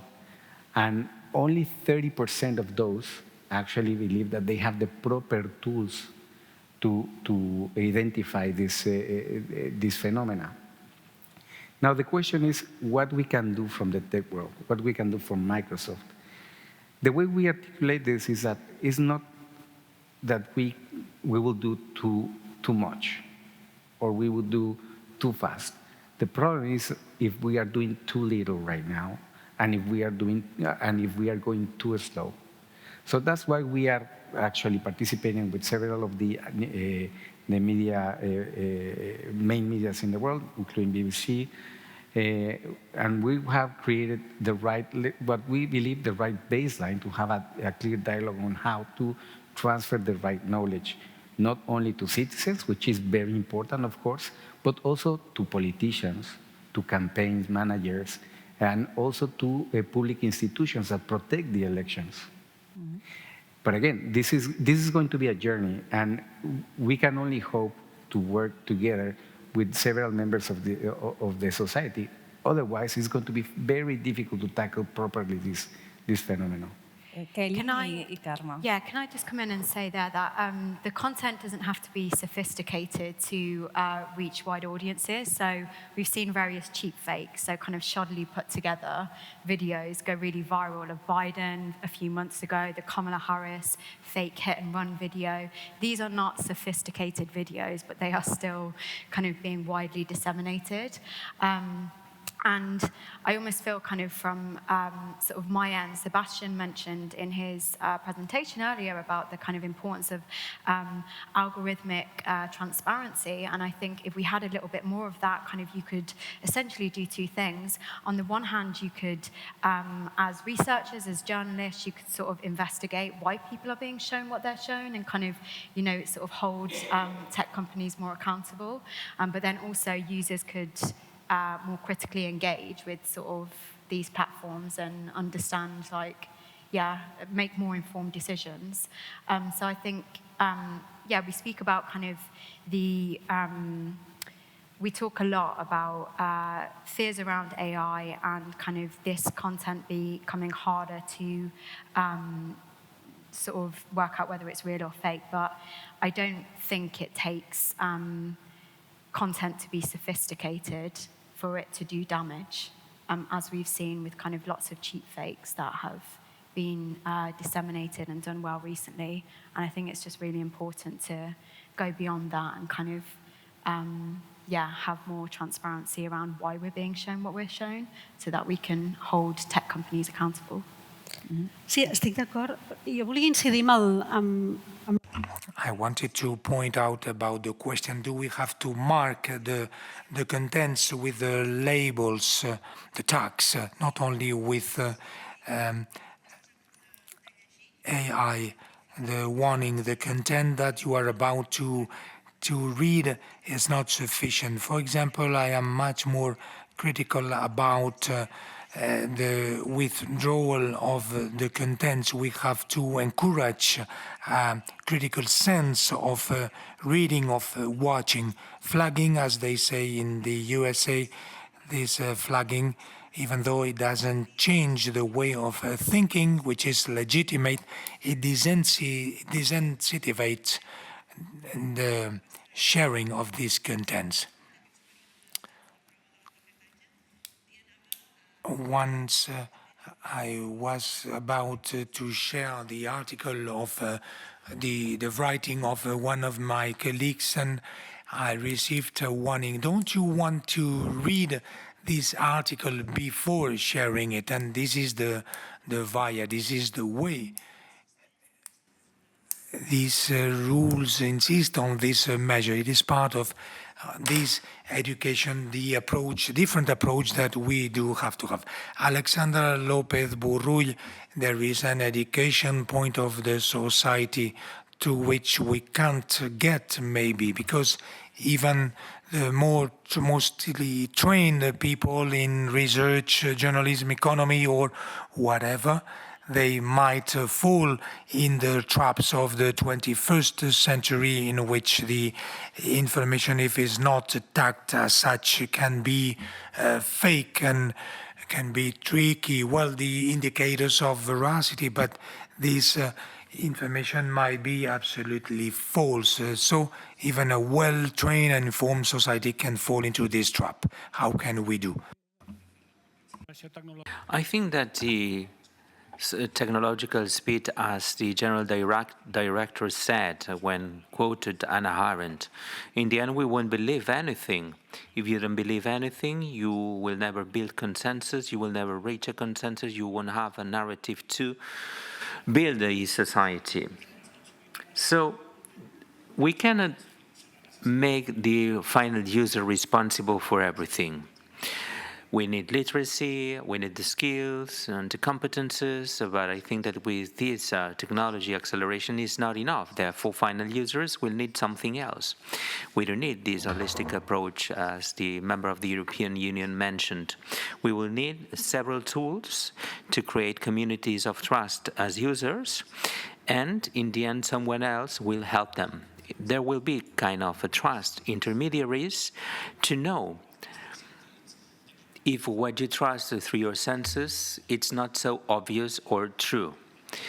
Once the internet arrived, they killed the copyright, the video clubs, blockbuster video clubs, they disappeared.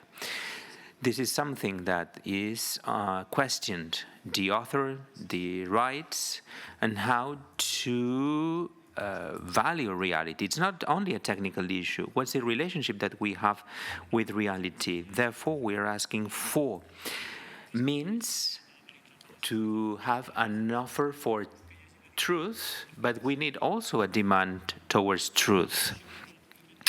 Sometimes emotions retrofit what we really understand and believe, such as these biases. And I always say that you already have your biases. You do have your biases. Maybe you are more racist than you think, or anti-something that you think. So this is not a skill that must be learned and taught. This will make us to think. Alba, I don't know who verifies or checks these trust groups that is at risk, as you said at the beginning. Yes. We have the idea that we are very well informed, but this idea of being very well informed, it's outdated. We do have very low levels of reading comprehension in our schools, and the media literacy, it's worst. You don't get the text in such a way that you understand the text in itself, but you need to understand the context. Who sent you the text? How does the algorithm works that made this text to be in your hands? What are the opinion bubbles that made you think what you think and that made you to get this content? Once you have all this information, you have more things to better understand the text that you got from the media.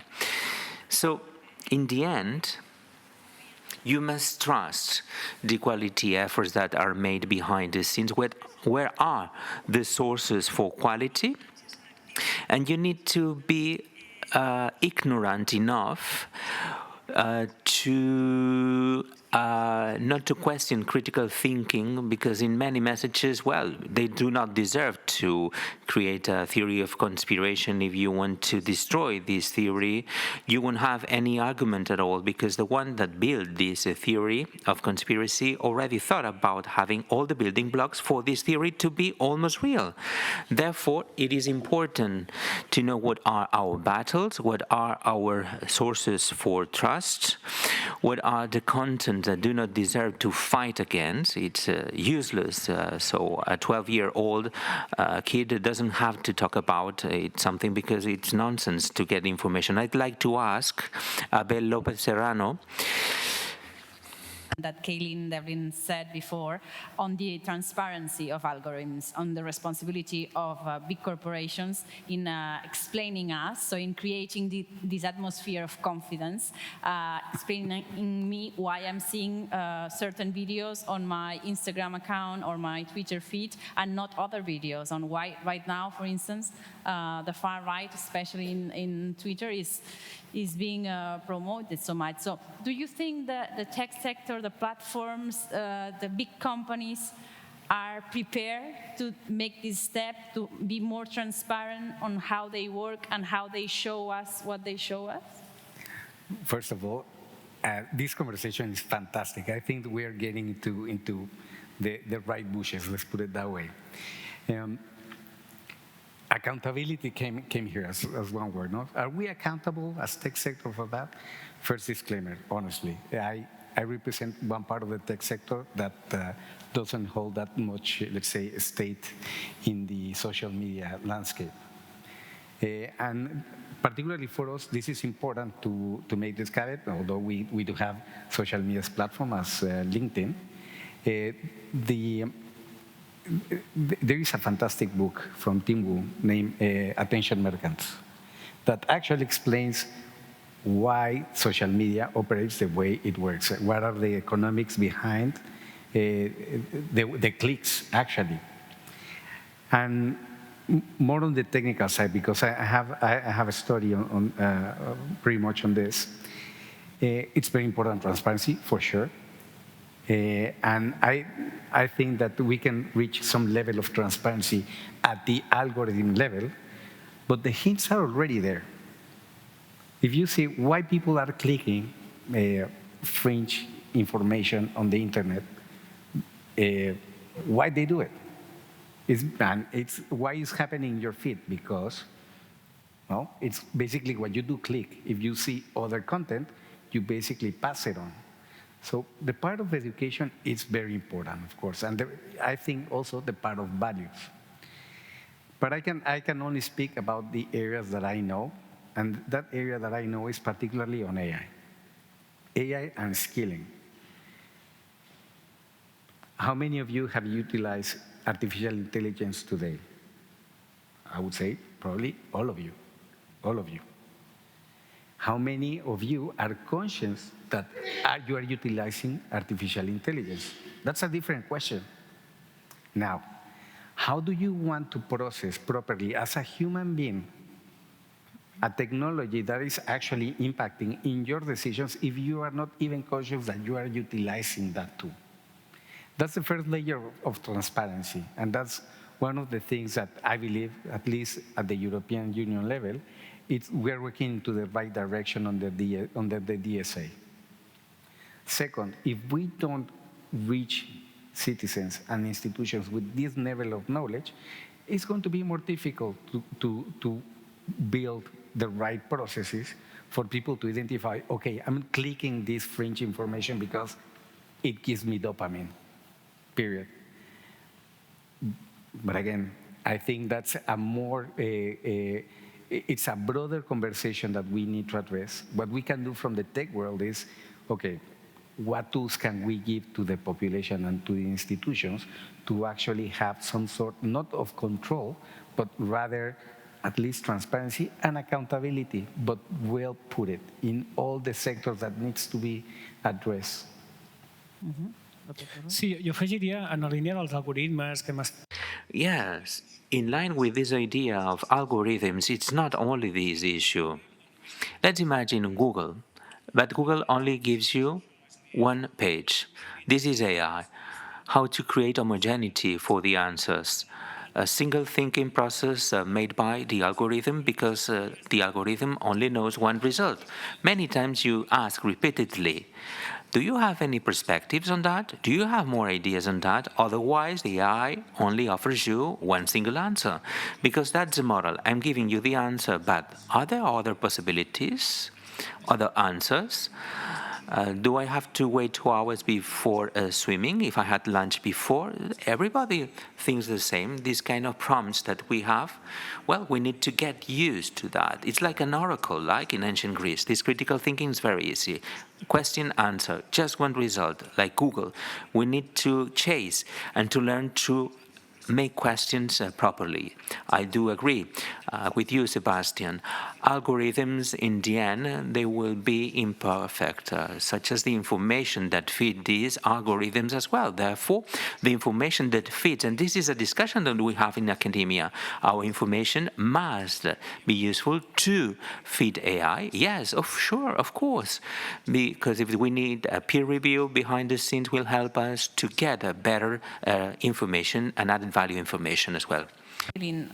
Following up on all the discussions we've been having, because the European Union is one of the pioneers in trying to regulate this tech environment, these new technologies, but there is this debate that always comes to mind between the limits between moderating and restricting freedom of expression. So where is the limit? How can we moderate in a way that we don't restrict the right of someone to say some crazy things, but that he still has the right to say them? So, Kaylin, how do you work with that from BBC Verify? Yeah, I think it's pretty simple actually, and it's about the kind of capacity for harm. Free speech should not be used as a veil to allow harmful disinformation just to kind of run riot online. We've seen various kind of cases in which disinformation has been very harmful. For example, the COVID pandemic, sort of putting people at a health risk by spreading false information about vaccines, the Capitol riots, huge threat to democracy there. So, these are very clear examples of when disinformation has been harmful, and I think that at the BBC anyway, what we try to do is, if we are choosing to report on a particular disinformation story, there's a few questions that we'll ask. Is one, sort of, how widespread is this? Two, how harmful or potentially harmful is this piece of disinformation? And three, which kind of feeds into the second point that I made, what's the human impact? Because we also have to kind of think about storytelling as well, and the way in which we, choose to we sort of tell these stories, and what we find is that kind of you need a human interest angle when covering disinformation stories, because we want our audiences to be engaged. So yeah, those three things: potential for harm, how widespread, and what's the human impact. Hi ha un element, però, quan There is an element when we talk about these perspectives, when we talk about this potential for harm, the idea that an information spread to social media can be harmful. We have the example of Elon Musk. He is the flag for freedom of speech, right? And after Twitter, once Elon Musk bought Twitter as well as Telegram in France, well, the CEO was detained because he didn't share some information against organized crime. I don't know, Karma, what do you think, or Mr. Lopez-Rui, anyone who dares to share? What are the boundaries? Do you agree with Kaylee's comments? Maybe we should need a regulation beyond media and top-down from political powers. I do agree with you, Caitlin. However, I witnessed an evolution in the previous years. As you said, it's proven that social media and tech platforms, in the end, they are actors. They are global stakeholders of the global politics and proximity politics as well. They belong to this game, and they do have their own agenda, no doubt about it. If we go backwards to the first code of conduct of the European Union, which is the first one, it was a moment before and after, since the approval of this code of conduct. It really made platforms to be aware about the content content that is shared in social platforms. Up to 2018, if you talked with the big tech platforms, they told you that they were like highways. They were not responsible. They didn't have any kind of editorial as a media has, a newspaper or any broadcasting corporation. And I think that with this new regulation, we made a step forward. This this Act for Digital Services shows the approach of the European Union to this disinformation phenomena. This Act puts less stress in the content, but stresses more the behavior. We talk more about the behavior. The problem is not the lie, but the power of spreading lies. If fake news reaches two people, the potential harm is very low, right? Thus, DSA, for the first time, puts on the table measures and sanctions, algorithms as well, where this is a before and after moment, attacking tech platforms and the level of responsibility that they have in the public speech. Yes, with this regard, we have the classical debate whether social media are communication means. And, well, they began telling to us, yes, they were the future of communication means, and they had some implications. From 2016, suddenly they said, we are not the media, we don't want to be the responsible for the content, we are only channels, and the content responsibility belongs to others. But this information really needs a regulation, and also energy expenditure. It's impossible to self-regulate tools such as Telegram. There is no content control. There is only misinformation. What Elon Musk witnessed is that the lack of control of this information reduces the market rate and also retrofitting, less engagement, and to offer specific content. So he says, I'm not going to disturb you because, well, you will have a Telegram. If you are not interested in Telegram, you can always come to X. Very interesting, this dialogue between social platforms, governments. It is the game of power. An international company that sells technology, but you are not selling technology. Are you selling content, or maybe do you live thanks to the advertisement when you spread the content? So they must be responsible, of course. Well, do you think that they are ready? Yeah, you know what? I think that this freedom of speech is very, very interesting to me, because in the end, we talk about a basic right, a thought to protect plurality of opinions. Disinformation, in the end, covers this freedom of speech. It is a threat against information freedom, the freedom that we'll have, the right to be freely informed and to take decisions consequently, right? The fact checkers, right? I think that, Caitlin, you also suffered sometimes. We are accused to be censors, but we are offering more information than ever. We're telling you this is fake for this, that, and that. And we are accused of being censors, but we are not. This is not just a position. It's not an opinion. So, the equation of freedom of speech is not at stake. So let's be careful. And I think that the idea is to differentiate between facts and opinions. Facts, okay, let's offer the data and facts. When we talk about opinion, we cannot verify, we cannot justify. There is not a freedom of speech at stake. But in this conversation, first, freedom of speech is not a right that cannot be balanced versus other rights. So I totally agree with the view of harm. It's not only that. From the constitutional perspective, there are other rights that need to be protected. But this is, in my view, one of the paramount conversations that we need to have, at least at the transatlantic level, because the view of what entails freedom of speech in America is different what it's viewed in Europe. Hence, the difference of opinions on how to regulate. But the reality is that platforms that are operating in social media are global platforms. So we need to scale up this conversation. We need to find the right frameworks to build upon, to build the right, let's say, controls and the right structure. Sorry that your microphone seems to not work very well. No? No, no. Now it seems able. All right. Just one quick point here, because part of my job during this year, this election year, was to actually engage parties and campaigns and so on in Spain to teach them the tools that we were offering to protect elections, not only for voters, but to candidates, to electoral systems, and so on. And in the conversations that we have, particularly on freedom of speech, because of the challenge that they have, okay, how should I react as a candidate to a fake news that it's going on around?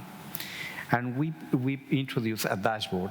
It was a simple dashboard to identify, okay, when should you act or not? No? When it's high stakes, when this is creating a major impact in your campaign, maybe you need to create a press conference, or you need to engage the party that is taking this particular action, or maybe you just need the process to pass. And this is the most difficult part, because and I think that's where the values between the two areas of these two areas of the world need to convey in what should be the right global approach.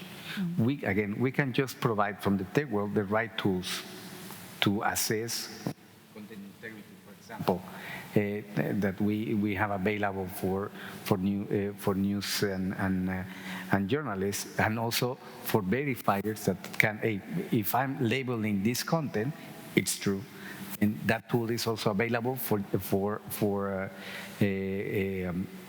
verifiers. But the key thing is, again, we really need to come here to a global framework on how to understand this phenomenon.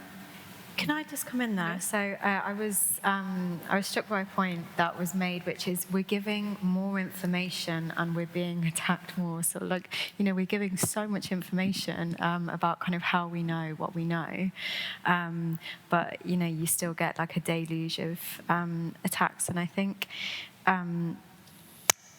I'm going to go back to the algorithm point, because I think sort of essentially what you're getting sort of like more polarization. If you're seeing content and you're like, yeah, I like this content, and then you're showed more of that content, you go further down the rabbit hole, and then you just get like so much polarization. So it doesn't matter like how good the tools are for detecting fake news if the people that you're trying to convince are on the other side of the fence, and they're not kind of seeing what you're showing them. And I think that's perhaps a conversation about like, the responsibility of tech platforms to ensure that kind of algorithms aren't sort of driving people further into rabbit holes. And if there's kind of lots of fact checking on one platform, then you've gone so far down the rabbit hole on that, you can always go to another one where you find your tribe, so to speak. I think you mentioned sort of X and Telegram earlier, and if you couldn't get a certain thing on X, then people would move to Telegram. So yeah. Just one quick thought. If it was up to you, what should be done by the tech world in that area? Just being transparent about the algorithm, or what? Yeah, and sort of what more else tools. Should we be doing? I think it would be fantastic to have more tools which would enable me to kind of monitor how information is being spread, how harmful information is being spread on these platforms. CrowdTangle was great. CrowdTangle, I don't know if you've heard of that platform, but it was really great, and it enabled me to sort of look at how widely spread and in which circles kind of bits of different disinformation was being disseminated, and then that was discontinued in mid-August.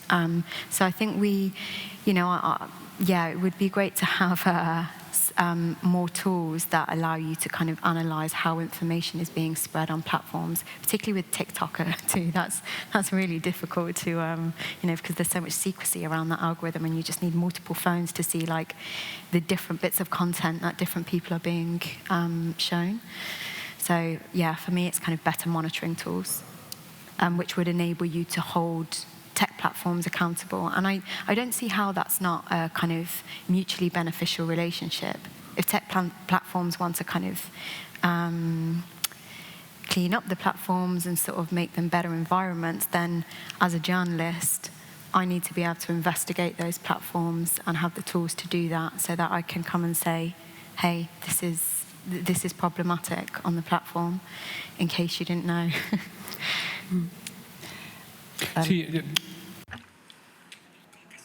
You know, it doesn't need to be transparent for everybody, but at least for those that really must put the layer that is needed. Of course, Google never shows and the page rank, otherwise the competition will take advantage of it. We do understand, but in the end, we do need some control and some transparency for those qualified, and to offer more control.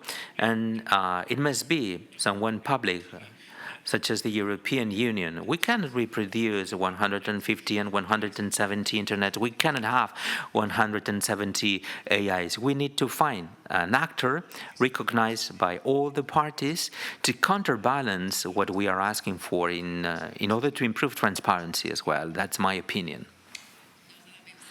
I think that one of the elements that come from this idea has to do with responsibility. Some of you are asking platforms to be responsible. Do you think that the platforms have shown a certain level of responsibility? And also the responsibility of those spreading the messages. But let's talk about politicians, because in the US elections case, we do have such a big candidate of the Republican Party that spreads specific information, as we said at the beginning of this seminar, that we can always question. What's the level of responsibility of politicians? That they take advantage in the end of this mess that we can breathe in that we can see in this environment, karma. Yes, they are the biggest responsible of it. I talked about the US elections, and I said that the political parties are the first that use specific tools for this massive spreading or these micro attacks when showing some content. Many surveys showed during the pandemic, studies and surveys made by Reuters Institute, they said that the disinformation is created from the bottom to the top, content coming from individuals, but the spread of the information comes from top down. This information has an impact when public stakeholders are retweeting and spreading this information. So there is a social responsibility behind the scenes, and also the opinion prescribers as well as political parties. They are the responsible for that. You mentioned Donald Trump's case. In the end, loads of voters, they are believing on what you say. Voters, they don't want to differentiate what's true and what's fake. Politicians, they are responsible. We talk a lot about tech platforms, but in many other projects, research projects, we are working with, dealing with disinformation. I do have an Italian colleague that said we cannot talk about disinformation without talking about TV programs. There are traditional media that spread this disinformation. In the end, we do have a much more complex reality when we point with the finger the responsibles of these fake news are looking for very different responses. Everything is retrofitting itself. We should look in the mirror, right? Yes, many of us, for sure. But I do think that this information is not an excuse to make other things. Disinformation is very important, but it's not only the single cause that justifies the victory in 2016 of the Donald Trumps. We are asking for excellence and well-being. Maybe if we solve one of these issues, because what happens many times is that public administration, they take out of the spotlight what they don't want to show. When they do it, there is a void where it's easier to make conspiracy to grow. So it really makes possible that through WhatsApp and through other social media platforms that circulates easier misinformation. Transparency, of course, will help to fight against misinformation. You ask, what will happen? Okay, if Trump wins the elections, the strategy to face misinformation will have such a great proportion of interest, and it will be very interesting for others to use it, these disinformation processes, and will be repeated in other election processes everywhere. Yes, for me, politics is a bit like the flag, the main accountable, not because there are no other institutions with responsibilities, but our public representatives own the truth. In the UK, empty, so was the truth. So the tools are based on the words. If they don't tell the things how they are, they can't win the trust of people, because voting is gaining confidence. Colboni, the campaigner, saying that local police has increased of 1,000 policemen. Well, we checked the facts, the data, and it was not true. The net increase was of 200 policemen. So you have to tell the whole picture. One MP of Vox, far right, said that at the age of 12, you might go for an abortion without the consent of your parents. No, the proposal doesn't say this. If there is no the parents' consent, a medical report will be needed. So we need to be able to talk about facts, how they are. Otherwise, there is no real debate. Apart from the fact that some politicians are influencers of disinformation. We talk much about Donald Trump, but it is that impressive what he said that we are getting too blurred by all the lights, the spots, and we don't look at other things. Sebastian was talking about misinformation or disinformation like a space between falsity and the intention of manipulate. We do believe that it is important to decrease as much as possible the mistakes in data, and so that they are marked and they get isolated. And also, as a society, we should be reflecting on why lies do not penalize when we go to vote. Well, something that went out of the talks, the real impact of all this in elections. And Professor Lopez Burruy was telling us that we can't assign a victory of Trump only to disinformation. So, to which extent these disinformation campaigns, these tries to have an influence on the public opinion, how much do you think they have a real impact when it comes to vote? It is true that it is difficult to know about it, but do you think that there is a real influence?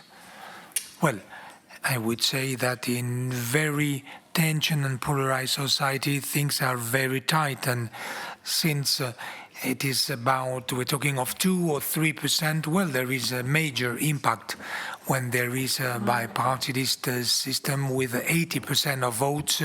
Well, disinformation doesn't play then such a key role. To kind of quantify or to sort of like say with any authority kind of how much of a role disinformation will play in the kind of outcome of the election. However, I think, you know, in the US, if you look at some of the top concerns for voters there, immigration, the economy, sort of election integrity is on there.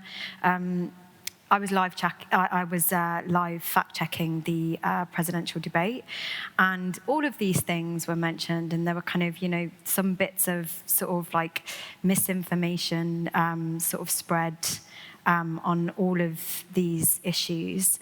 And so, whilst it's difficult to say conclusively or kind of with any sort of confidence the impact that misinformation or disinformation, whatever word you want, will have on the outcome of the election, I think what you can say with confidence is that we're already seeing it start to kind of influence debates around very big issues which are important to voters.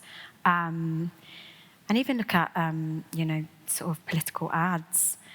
So I've been looking at paid-for ads on Meta Ad Library, and you have politicians putting ads out, peddling this widely debunked idea that non-citizens are going to vote in the US elections. That's quite shocking to me. That's quite shocking that kind of like, you can have these paid for ads and you can just flagrantly kind of put out this information which has been debunked again and again and again. So, I think it's definitely going to play some role, and we're seeing it kind of influence conversations that are being had online. Mm-hmm. There is one, yeah. Yeah, well, I think it will have an effect, and it has had an effect in the past. Particularly, well, there are two ways to look at this, and one is a confirmation bias that everyone has, that we tend to look to the facts that we, in the world, that will confirm our worldview, and we tend to lean to that direction. Thus, the importance of having critical view. But the other critical aspect, and this relates to monitoring.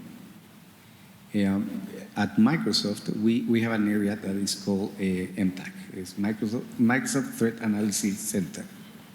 And this particular center dedicates its time to monitor cyber criminals and nation-state attacks. Because also part of the conversation that we haven't addressed yet is what other countries are doing in this field.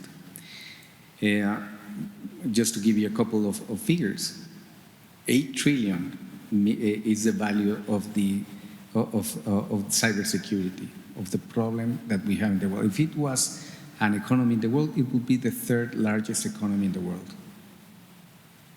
Now, this is, of course, misinformation or disinformation is not the only part of this. But again, when we work with governments to share, you may be having an issue that is coming from countries, from other countries. Well, it's part of the monitoring that we offer to these governments and also to the society. We publish at least twice a year the report that this center has. That's why we have been able to attribute some of the key and largest misinformation attacks from Russia agents, from Chinese agents, more recently from Iran. But again, our view is that it does have an effect, because when we see, for example, how Russian media, Russia Today, for example, is operating in Latin America, well, it's quite emblematic how disturbing some of the news cycles are happening there. Mm-hmm. Això a mi perfecte per la propera. Well, it is perfect for next question. I want to raise this potential foreign influence, which is often mentioned, whether it is from Russia or TikTok from China, to try to change the regimes in Western countries or influence electoral results. I don't know if us as experts who analyze these dynamics in these countries, do you think that these attacks, which are orchestrated by Moscow or Beijing, do have an influence in the European elections, we were afraid that there would be a strong influence of Russia in the elections. Is it something tangible, or is it news that people talk about, but it is not the reality? Well, I think that this coordination of messages does exist. We have studied the patterns of behavior according to particular narratives that emerge in some social media. Some of these narratives fit with these disinformations in Russia, in Iran, in Turkey, or somewhere else. But I do think that the phenomenon goes beyond. Can we keep the idea that this information is an external threat? And I think this weakens the analysis. In internet, there is not internal and external. Borders are disseminated, and many of these informations might have an origin, but the disseminators are internal disseminators. They are pseudo media or influencers who disseminate this data, and they are internal players. So we can attribute these campaigns of external influence because they are internal realities within our own political debate. I think that this is clearly viewed in the answer of the EU.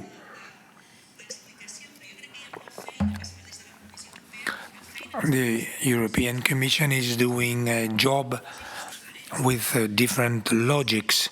When I write about this subject, I say that there are two logics in parallel. There is one which is geopolitical and another of social geo-resilience. And afterwards there are all the measures that try to talk about how we can reinforce fact-checking, digital alphabetization, and all this. Well, I am a bit critical. If we focus all on the external threat, I think it is the narrative of fear that takes us to make it. I am very critical regarding securitization. It is a social problem. If we say that this is a threat, the risk and the measures taken will be others. We talk about living together. Sometimes the thermometer of these effects depends on the results of the European Parliament. How far can we go with the far right? Well, there are other elements that can have an influence. Now it seems the problem is larger. Well, I think that in living together, that's where we have to look at this and not about the thermometer of the EU election. Sometimes politics have these thermometers very clear, but we should be able to understand what is being cooked and not only the electoralist results. Well, this thermometer is key to me. We don't know what happens in the internet. Professors are desperate because they don't know who the influencers are. The families, the parents don't know which informations do their kids receive. Nobody knows where do the messages come from. So there is a lack of knowledge of what we do consume and why. This is a key point. We do not set a root-cause relationship, but about what people are thinking. In the last European elections,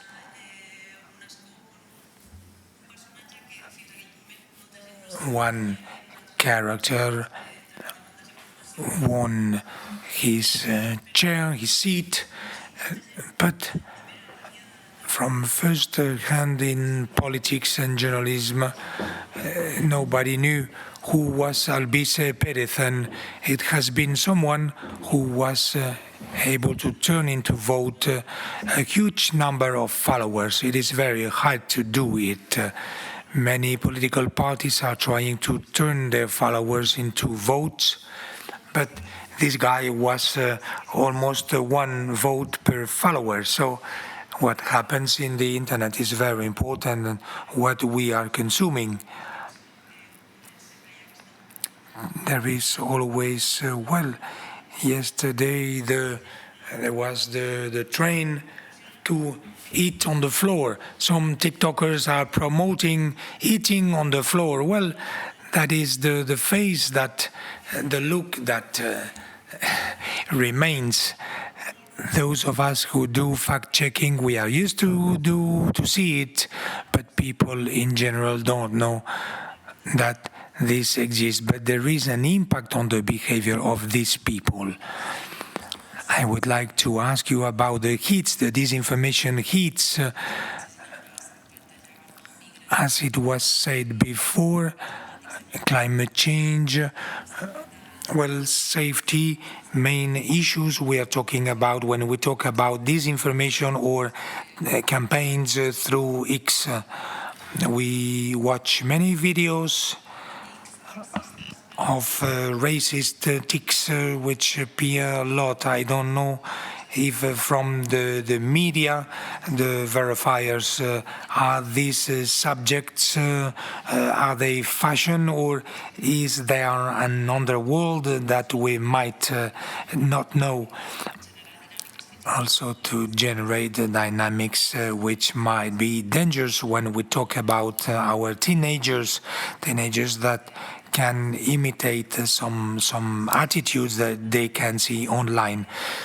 The star subject of migrations generates climate change, all the solutions towards to counter climate change, the accountability of human activity, health, everything related to food, nutrition, vaccines, miraculous health cures, hate narrative, health and climate change.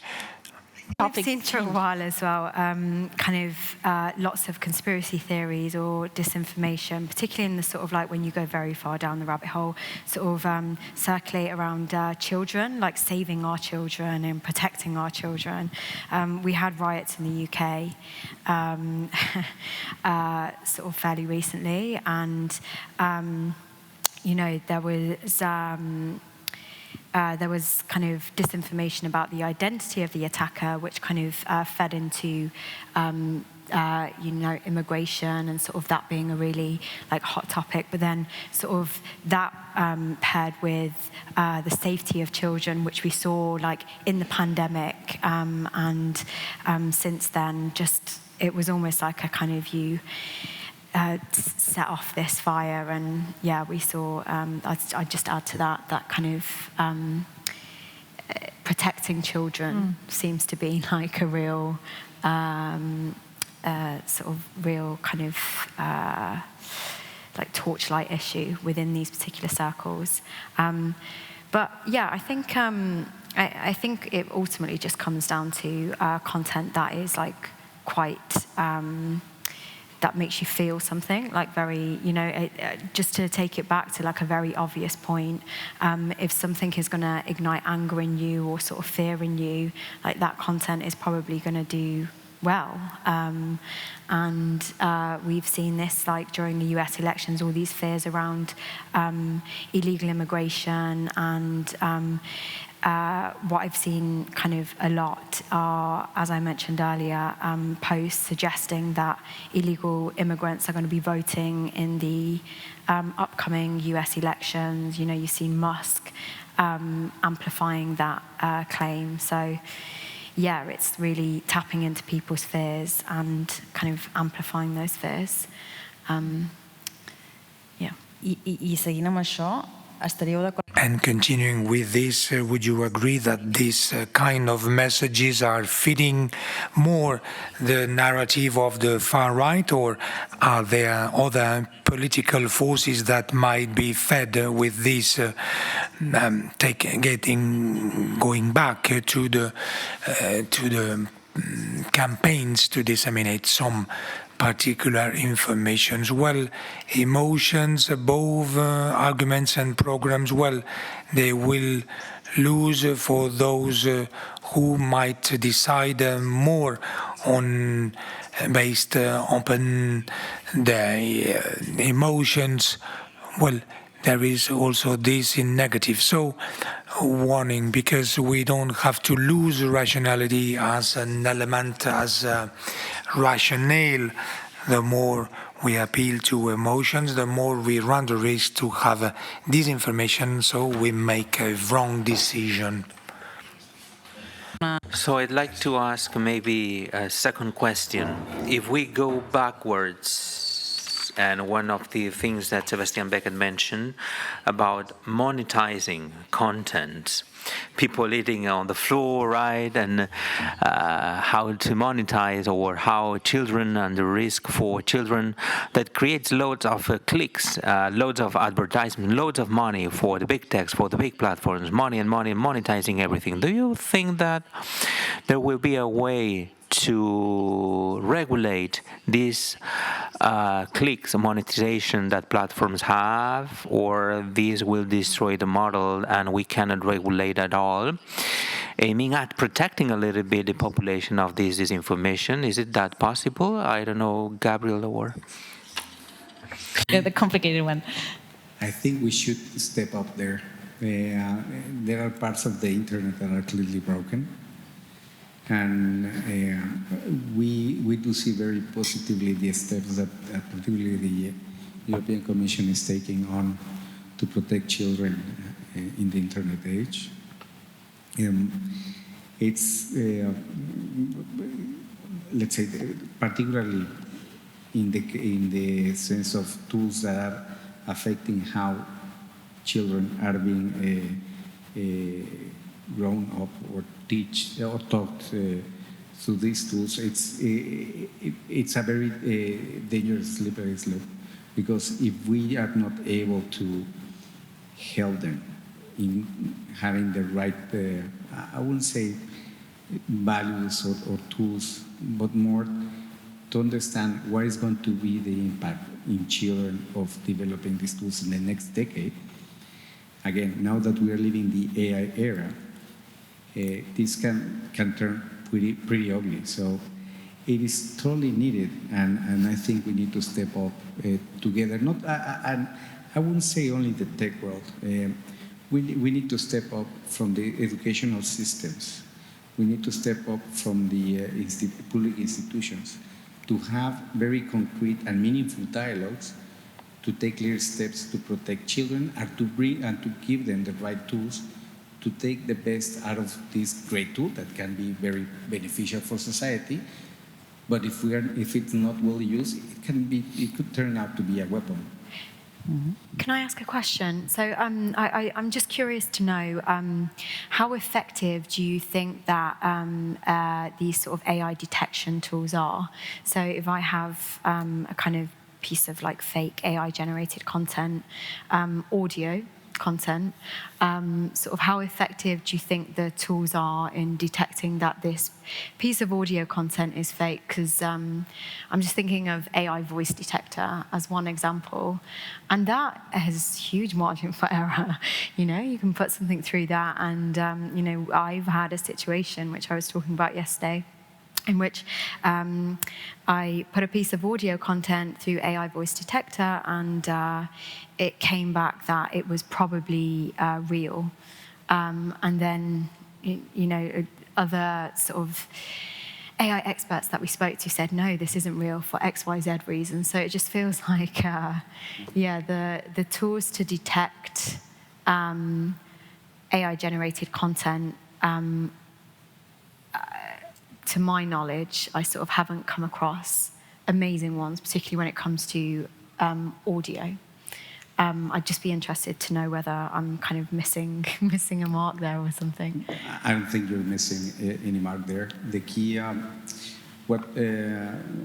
coming back to this MTAC team or Microsoft Threat Analysis team, they have actually made a survey or analysis of what the information or content that is generated through generative AI is more impactful on people, or has, let's say, more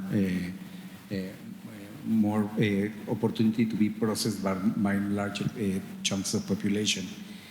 Interestingly enough, video, it's quite negligible because of what we have seen and how that particular area has evolved. In audio, it's actually one of the most dangerous fields, and we need to work more from the engineering side to bring the right tools to detect that content. Of course, it's a constant evolution and battle between what is suitable use for business purposes and what should be controlled. And at least on the value side, I think we have come into an arrangement, at least on an industry level. It doesn't make any sense for anybody to put in the market tools that will damage the society or citizens. It doesn't make any sense, at least for responsible companies. What we need to do then is to ensure that everybody is following the rules. Everybody is applying the right techniques to control those harmful uses. But in that particular field, there's still lots to be done. And we are hopeful that within the next 6 months, there's going to be quite a lot of development in that area. Great. I don't know if you'd like to add on something. Do you believe that we can be able to master the profits that platforms have through clicks and advertisement? And this, in the end, will boost misinformation, disinformation, such as the spreading of these fake audios or fake videos. Maybe the European Commission could enter to this issue and facing that.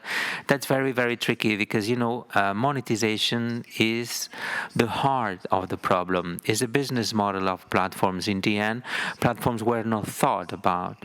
The business model of platform lies on the amount of content that is shared, but not the quality of content, right? That's the profit, and this is the business model.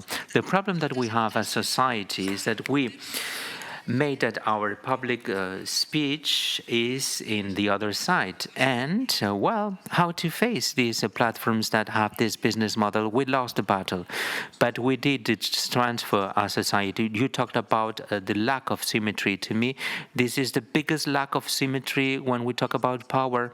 A platform knows more about a citizen than a country.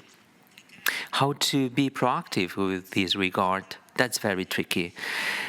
Digital market law put some boundaries to monopoles in order to avoid and to have a broader ability to protect competition in the market. But the business model itself, we cannot change it, and that's very complicated to me. It's going to be very difficult to change the rule, these laws. Do you have any solution? Yeah, that's what you said. If the business model is not the true, NGOs. Companies are not NGOs. We need to compensate it with a public network of support, or there is no solution.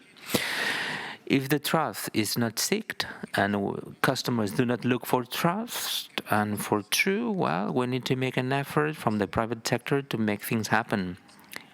When having this kind of debate about regulation, as many people are listening from the US, I was having a conversation with some analysts in the US, colleagues of mine, and this regulation strategy of the European Union. So they are always comparing regulation with innovation, and many times I quote an article that was published in a political magazine, talked about the idea that referees, they never win the game.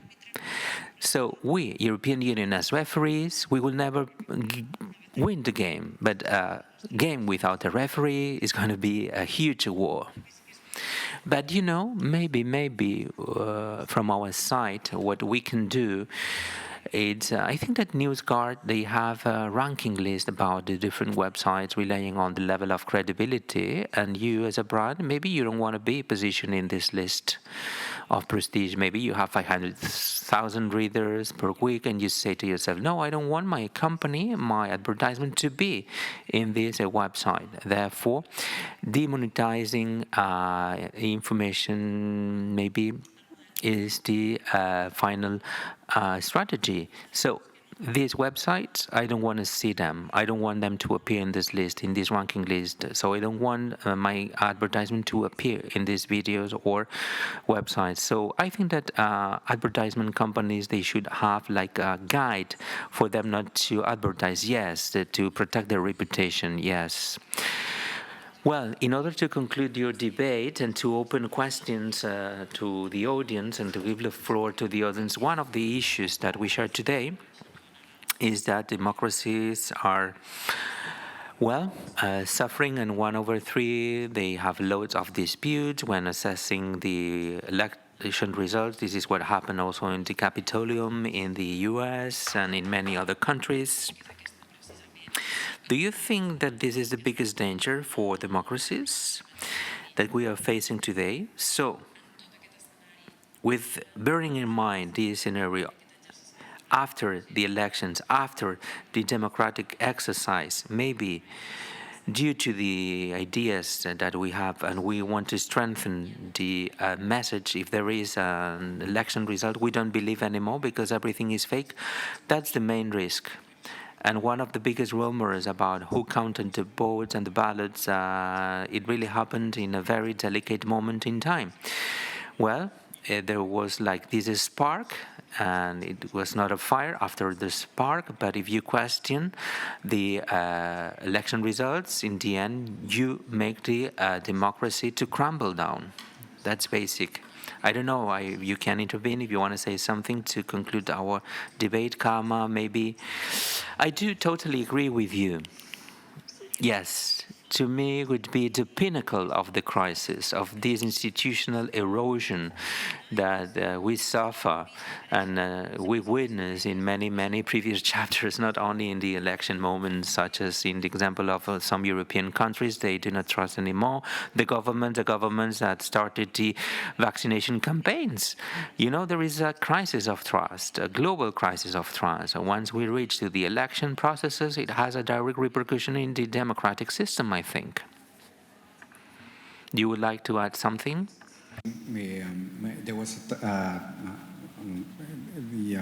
the front page of Time magazine mentioned that we were living the age of the post-truth.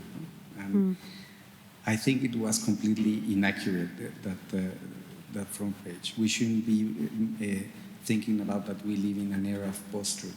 We should be continue to seek the truth. And that's why I started my conversation or my participation here by stating that meaningful journalism is expensive in many aspects. If we choose as a society not to trust electoral systems, this won't be the problem in reality. The problem is when this goes to violence. And the start, or let's say the ignition of violence, is actually by not recognizing what is happening in reality. And we need to have more dialogue. We need to open up, in my view, our hearts to understand the people that are not recognizing this phenomenon and not recognizing what is happening in the electoral system. Because if we don't start building those bridges, then we will get into a moment of history that we have seen in the past, and we know already that right now it's going to be more dangerous for everybody. No sé si des de les periodistes... I don't know if you journalists, you as verifiers and double checkers, What do you think about that? What do you think about people questioning the election results? Well, tackling one of the biggest issues, one of the biggest narratives has to do with that. The messages that question the election results before counting the ballots. And so this is once the day of the elections they lost, they will tell you, we told you there was a fraud behind the scenes that was prepared. As Karma said, I do agree with you. There is a crisis of knowledge, a crisis of trust. And this is something that we witnessed during the pandemics, right? The value of a tweet made by someone at home has the same value of an epidemiologist that studied the viruses for all his life. So we are in such a mess. We do live in a period of time that we glorify ignorance. And, well, I think it's incredibly concerning. You just have to look at what happened on January the 6th during the Capitol riots. That is kind of a very obvious case of like violence that broke out as a result of this false narrative that the election was stolen. And you know, looking ahead to the US presidential election next month, what we're also seeing is kind of quite a lot of lawsuits relating to election integrity issues. And I've spoken about this before only because it's kind of something that I'm personally looking into, the idea of illegal immigrants voting in this election. You know, lawsuits attempting to vote swing states for what they say, for allegedly not doing enough to get rid of non-citizens on their voter rolls. So, yeah, kind of what I'm seeing at the moment is like this playing out in a sort of litigation sense, and I think that's quite worrying. Some election lawyers who I've spoken to have said this could potentially be an attempt to lay the groundwork for if results don't go a particular way, you can say, well, you know, there are lots of non-citizens voting in this election. So I think it's definitely something to be mindful of, and it's definitely something to kind of be fearful of. We saw some of the consequences of fake election lies during the Capitol riot, so yeah. Molt interessant, i com que ho és tant, crec que... Very interesting. I think that the moment has arrived to ask to our dear audience, do you have any questions for our dear guests? We have a mic runner here.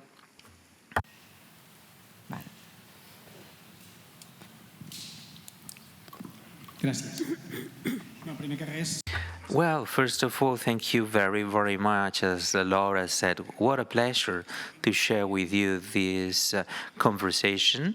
And from the US delegation, we wanted to contribute being aware about what happens on our daily lives on the other side of the pond. And yes, how can we translate? How can we read? And the more you think about it, the more you worry about the reality. And many members of the academia and corporations are working on this sense. And I think that on a daily basis, we can see in the US news about misinformation, disinformation, fake information, as you, Sebastian, said before. This is worrisome.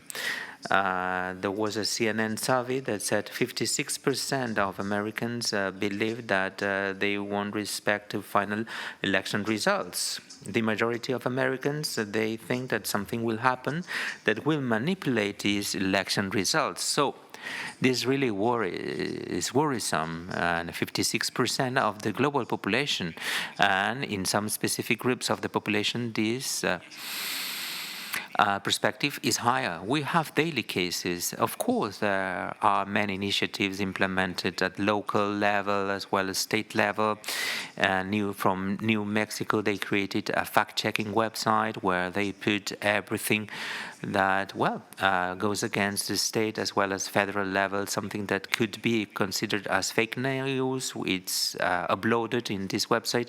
In North Carolina, they do have show every Monday, and they review what has been said in the previous week, and they do this fact-checking, and sometimes, they show the fake news. Also, media literacy in California, it was passed a law in 2008 to promote this. It's something that will be implemented on a long-term strategy, and many other states also made students, secondary students, to have media literacy courses for them to be able to have critical thinking once they finish secondary school, to be able to think from their side and not just to believe the first thing that they see in the screen, right? Because we, the ones that work with the teenager, we know that it's something very common. As you said, Laura, people are worried, and we are not aware if this will be enough. That's where this debate has a major role to play. This disinformation, and many people, they say fact-checking is like an echo chamber. People, they do not trust, and in the end, people, they believe this and that, and they never look for these fact-checking spaces, or many people, they don't care in the end. So these are the limitations that we suffer, and we do have some public figures that in the end, they are taking advantage in a very premeditated way of this misinformation. And there is another element that you mentioned, Laura, during the discussion, and many of the participants answer about the external interference, and that is more powerful there in the US. We talk about an economy that has a GDP of millions and millions of dollars, investing in the many countries such as China, Russia, and Iran, but not only to spread some misinformations that will confuse the voters. Is astonishing, not only in social media, but also creating whole websites. A very surprising case that struck me. Some Russian guys, they created a website that imitated a local newspaper in San Francisco with old news, and people, they know the local newspapers, and if you are from LA, you don't know the local newspapers in San Francisco. So they informed that the traffic accident that happened 10 years ago, a girl was, and there was the driver, and then they said that it was Kamala Harris, and millions of people read this piece of news through networks. They magnified. It was a brilliant website of a fake newspaper, and people, they put loads of money in this sense, and also they sent emails that were written in Iran, targeting Muslim population in the US or Iranian population in some specific states. The swing states, they are getting information, and they get lost when they decide to vote for this or for that, or for this candidate or the other. So this is happening, right? And this could be very, very decisive in these elections. Yes, we are worried. There are debates, there are initiatives, there are discussions, there are strategies, but they are, in the end, very soft. Will still be enough? I don't think so. And, let's pray to be lucky enough. Thank you, Isabel Sala, delegate of the government in the States and Canada. There was also a comment from the Commission representative. Thank you. It is a fantastic discussion. Yeah, if I may, could you please bring the mic closer? Thank you. Thank you very much. So again, congratulations for the discussion. I am thrilled with the quality of this discussion, I must say. And it was one of the rare cases that I was jealous because I wanted to be part of the talk. So you had inserted very strong points from all strands of life, and I make reference to what I was mentioning before. We need a holistic approach to fight against disinformation. We need researchers, social media platforms, journalists, academia, fact-checkers, us, the Commission, as you said. I liked very much that you defined the Commission as referee. Maybe we are referees at the end of the day.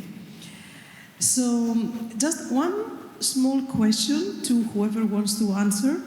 If there was one thing that you could change in the DSA as it is implemented today, what would that be?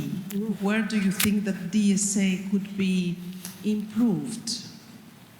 It is a strong regulatory framework that has high ambitions, but it is still in a phase of implementation.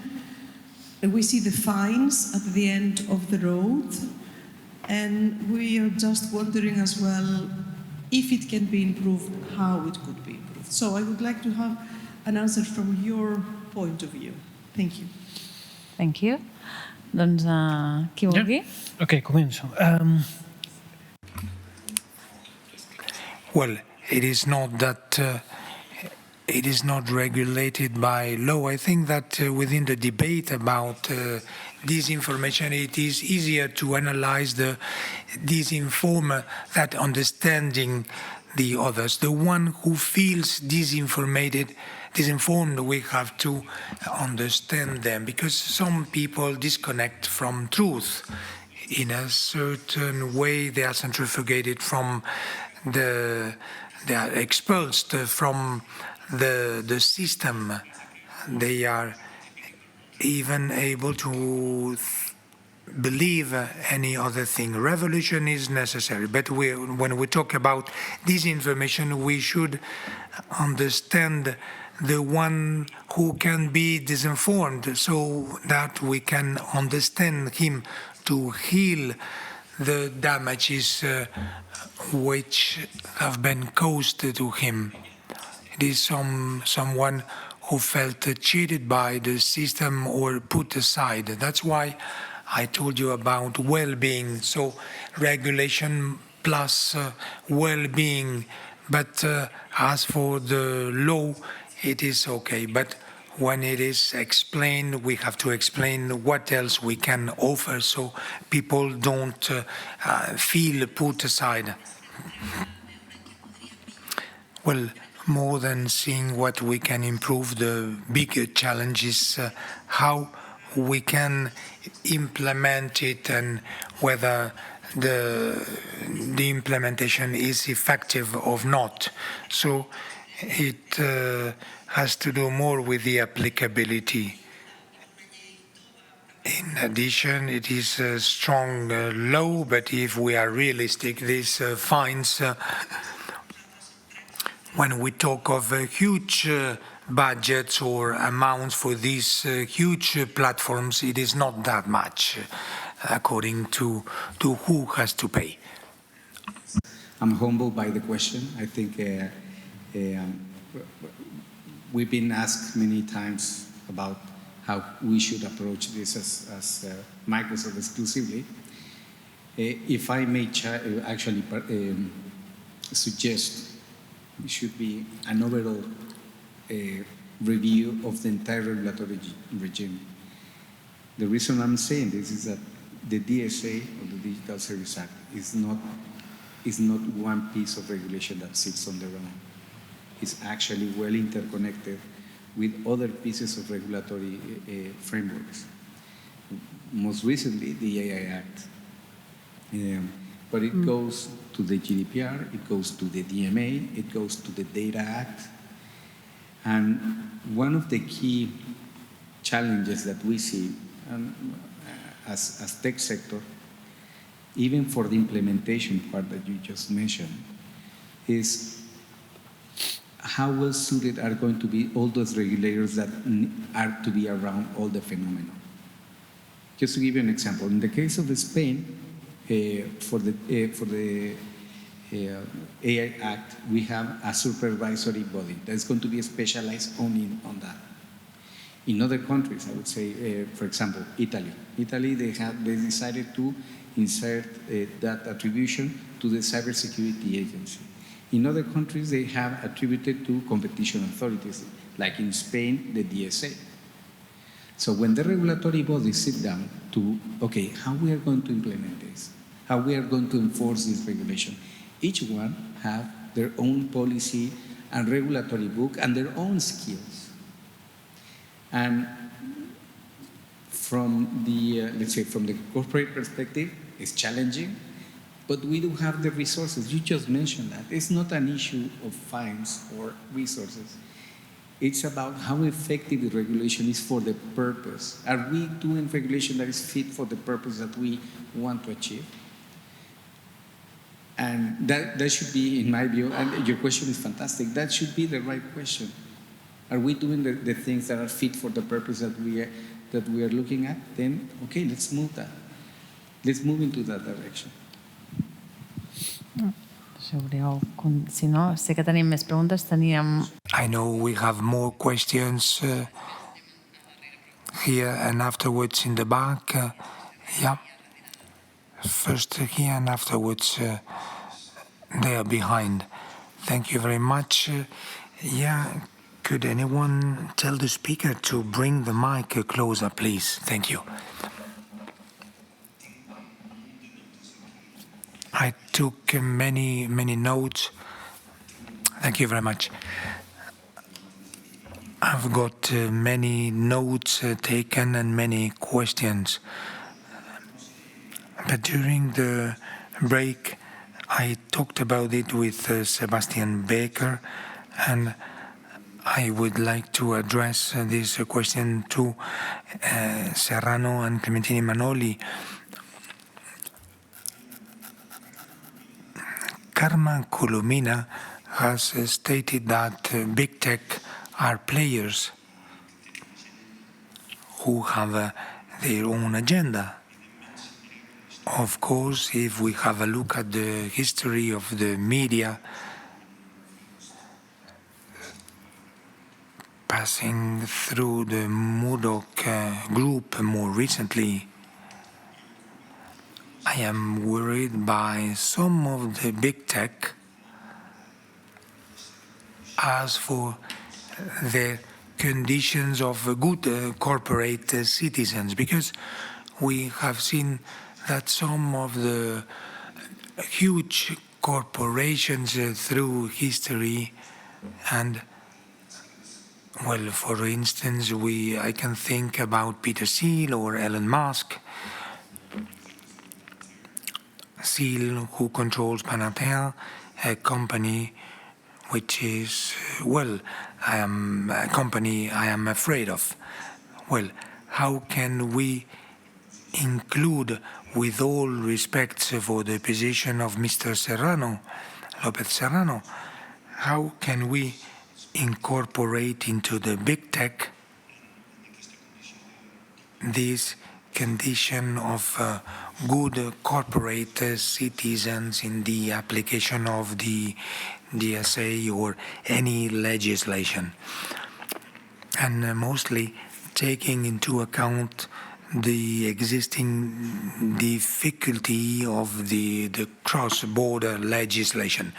Well, we'll take two more questions and we answer them all. First one here and another one in behind. Another thing I would like to tell you about, we've talked about the media as this counter power, but I would like to talk about how the media are treating the disinformation.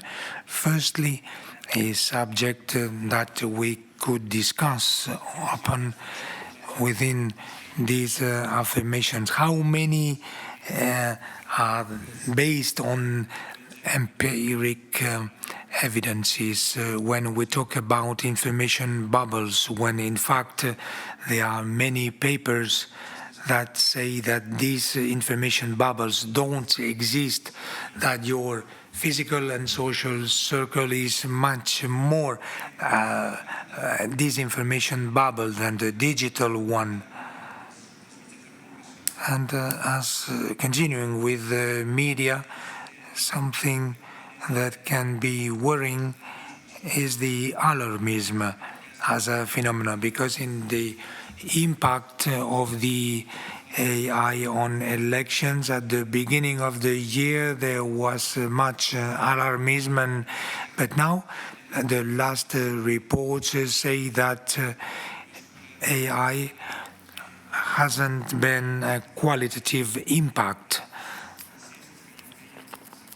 It seems that the processes by the actors, the disinformators actors, were easier in administrative terms. Some of these surveys say that maybe when we create too much alarmism on this harms the root of the problem. If we talk with too much alarmism, this can erode even more the trust in the information system.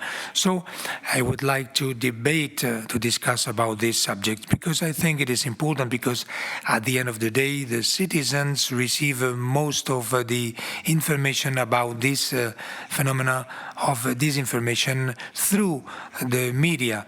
And I think that they attract they use this phenomenon to attract posts and likes, and whilst in the disinformation subject. And the last question. We have a question from the audience who is following the event through the streaming. It's a question which comes from the USA. And it says, do you think blockchain technology can offer potential to improve transparency?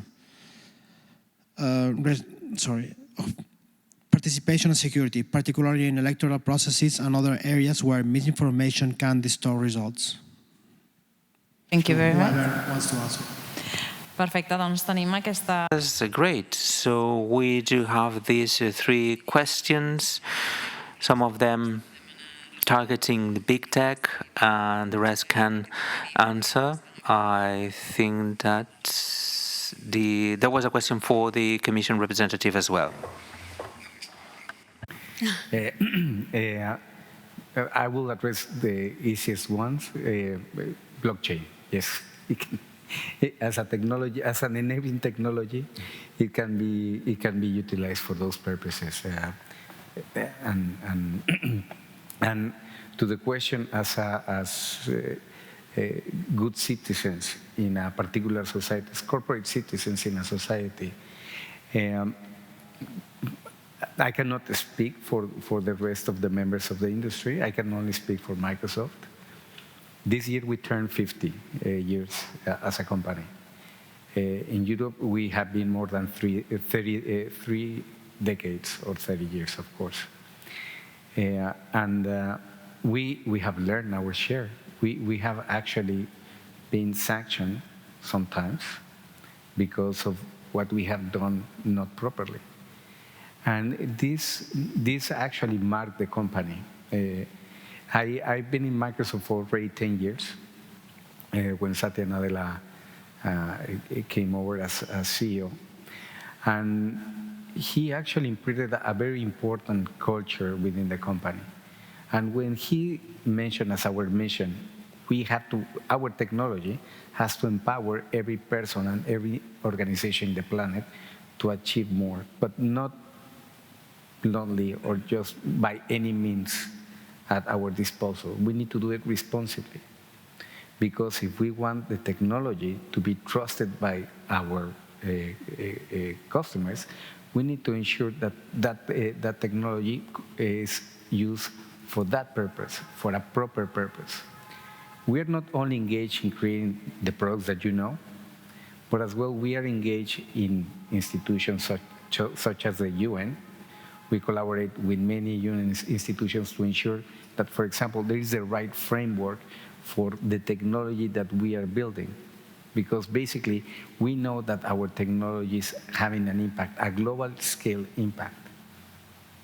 And if we are not able to, again, to have the proper dialogue with those institutions that can have a say in how to control this in a responsible way, we wouldn't be serving our community as such.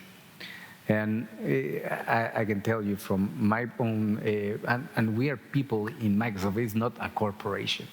It is a corporation, but we are people inside Microsoft that we want to do our best as we can, in the sense that we want to bring the right impact in the communities that we serve. Okay.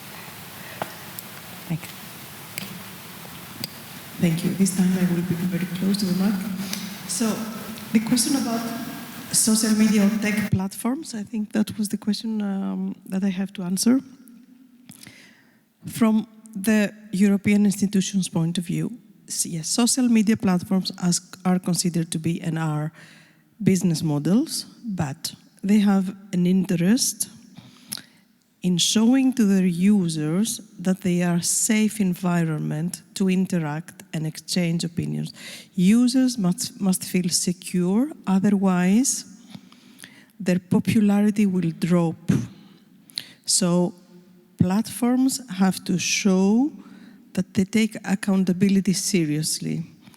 There is one exception in a platform that is now considered to host only hate speech, and this platform has lost its performance and popularity. So there is an interaction between users and platforms, and this is where this whole, let's say, construction with the DSA is based. I don't know if I have responded to the question, but yeah. And very, very shortly, the other questions related about how media they deal with trust the rest of the speakers. Maybe verifiers will have a problem because you are in a niche that was not occupied by traditional media. Verification, therefore you were able to show that smaller units and quick response units were not implemented. Therefore, media had some troubles to face disinformation and rumors. They believed that they were like amplificator of there was a lack of correspondence between the information of people and what the big media corporations said, but they belong to the ecosystem that must help each other. Thank you. From my side, I'd like to thank you for this fact-checking about the bubbles, and this is something that we are always dealing with. And yes, bubbles, physical bubbles, sometimes more important than the digital ones, but digital ones, they also exist, despite physical ones being more important or more visible. In the internet world, we live in such a world, and this is an exercise that we do when we go to high schools. In your Instagram feed, we double-check what offers to you and what offers to your brother or sister or to a friend of yours. So it is always very interesting, and it's always very important to be self-critical and not to use some concepts. In the checkered shirt, I just want to make sure that I've understood correctly the 2 points you made. Was the first point that disinfo bubbles online aren't as influential as in the kind of physical space? Was that your first point? And was your second point that there's the potential for alarmism around the threat posed by generative AI? Have I summarized your points correctly? Evidence about a lot of things that are said about disinformation, like in the academic literature, is very mixed. There are not like super clear conclusions. For example, in the case of information bubbles, you can find like papers and experiments that have been done that they find that they are something like important to take into account, but other ones, for example, there's a paper that is called The Bubbles About Information bubbles, I think. I don't know if it's the exact title, but And it depends kind of, the evidence base for those papers. What I can tell you is that, there are disinformation bubbles that I've come across online which have had huge potential for harm. For example, during the UK riots, a channel set up on Telegram, it's increased hugely in the number of subscribers to that channel, and there was misinformation about the identity of the attacker. There were attempts to kind of organize people like going out into the street and protesting, and to my knowledge, that was kind of one of the first times that we'd heard of Telegram actually taking that channel down, because there was a recognition that there was kind of real harm that was caused by this online disinformation bubble. So I think, yes, these bubbles exist in both worlds. Now, on to your second point about like alarmism around, or the potential for alarmism around generative AI. With the UK election, there was a lot of talk about the potential threat that AI-generated content could pose, but we didn't really see much of that. We're seeing more of that in the US election, and so I think, our job is less about, the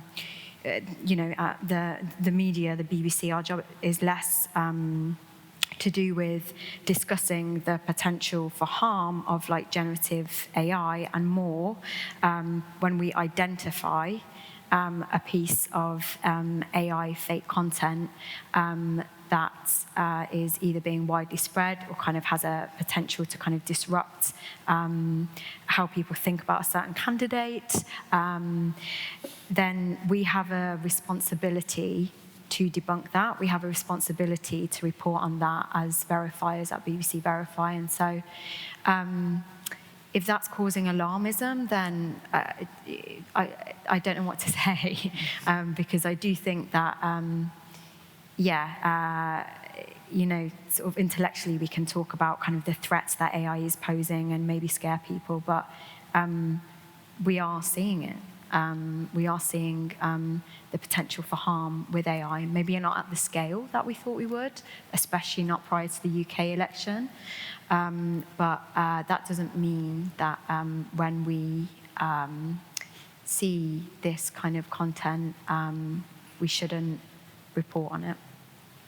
Okay, well, thank you very much. Sí, no, una idea.